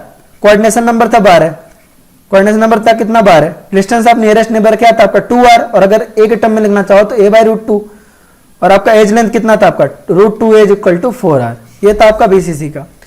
तो हमने आज के लेक्चर में अच्छे से 3D एनालाइज किया। डोंट वरी, ये कोऑर्डिनेशन नंबर वाला है ना, इसको हम आगे भी करेंगे, इसको अच्छे से रियलाइज करेंगे। सीधी सी बात है, इसमें सीधा फंडा यही है कि अगर हमने 3D में एनालाइज कर लिया तो हमको अच्छे से समझ में आ जाएगा कि ये क्या है ना। और 3D इमेजिनेशन में अगर थोड़ी प्रॉब्लम हो रही है तो दिक्कत होती है मतलब करने में, अदरवाइज ये बहुत आसान है। तो अब तक हमने बहुत अच्छे से देख लिया। बस एक दो चीजों को अगर आप जैसे यहाँ पे कोऑर्डिनेशन नंबर देखें, एफसीसी का कोऑर्डिनेशन नंबर को छोड़ दें, है ना। एफसीसी के कोऑर्डिनेशन नंबर में होती है दिक्कत, मुझे पता बहुत सारे बच्चों को कंफ्यूजन होती है इस टॉपिक में। किस टॉपिक में? आपका एफसीसी के कोऑर्डिनेशन नंबर में। अगर इसको छोड़ दें तो बाकी सारे टॉपिक्स में हमने बहुत कायदे से 3D एनालाइज किया, अच्छे से देखा हमने। आज के लेक्चर में आपका simple cubic unit cell SCC complete कर लिया, और आपका एफसीसी का और बीसीसी का 3D इमेजिनेशन देखा है, और देखा है कि आपका पर यूनिट सेल आपका एटम कितना है, एज लेंथ देखा है, ए देखा है, और आपका कोऑर्डिनेशन नंबर देखा है। नेक्स्ट लेक्चर में हम यहीं से आगे कंटिन्यू करेंगे। तो वह होपफुली आपको यहां से अच्छे समझ में आया होगा। हम बोर्ड पे भी इस पे काफी काम करेंगे। तो हमको एक एक पॉइंट बिल्कुल क्रिस्टल क्लियर रखना है। हम इतना एफर्ट इसलिए देते हैं, आप भी इतना एफर्ट इसलिए दे रहे हैं क्योंकि हमारा कॉन्सेप्ट बिल्कुल क्रिस्टल क्लियर हो, है ना। मैं चाहूं तो आपको ये सारी चीजें याद भी करवा सकता हूं, लेकिन याद करना एक ऑप्शन नहीं है। हमको बिल्कुल हर एक चीज को क्रिस्टल क्लियर बनाना है। हर एक चीज को हमको कायदे से समझ में आना चाहिए, कायदे से हमारी चीजें क्लियर होनी चाहिए। तो ठीक है गाइस, है ना। इसी के साथ आज का लेक्चर खत्म करते हैं। Take care, tata, bye bye.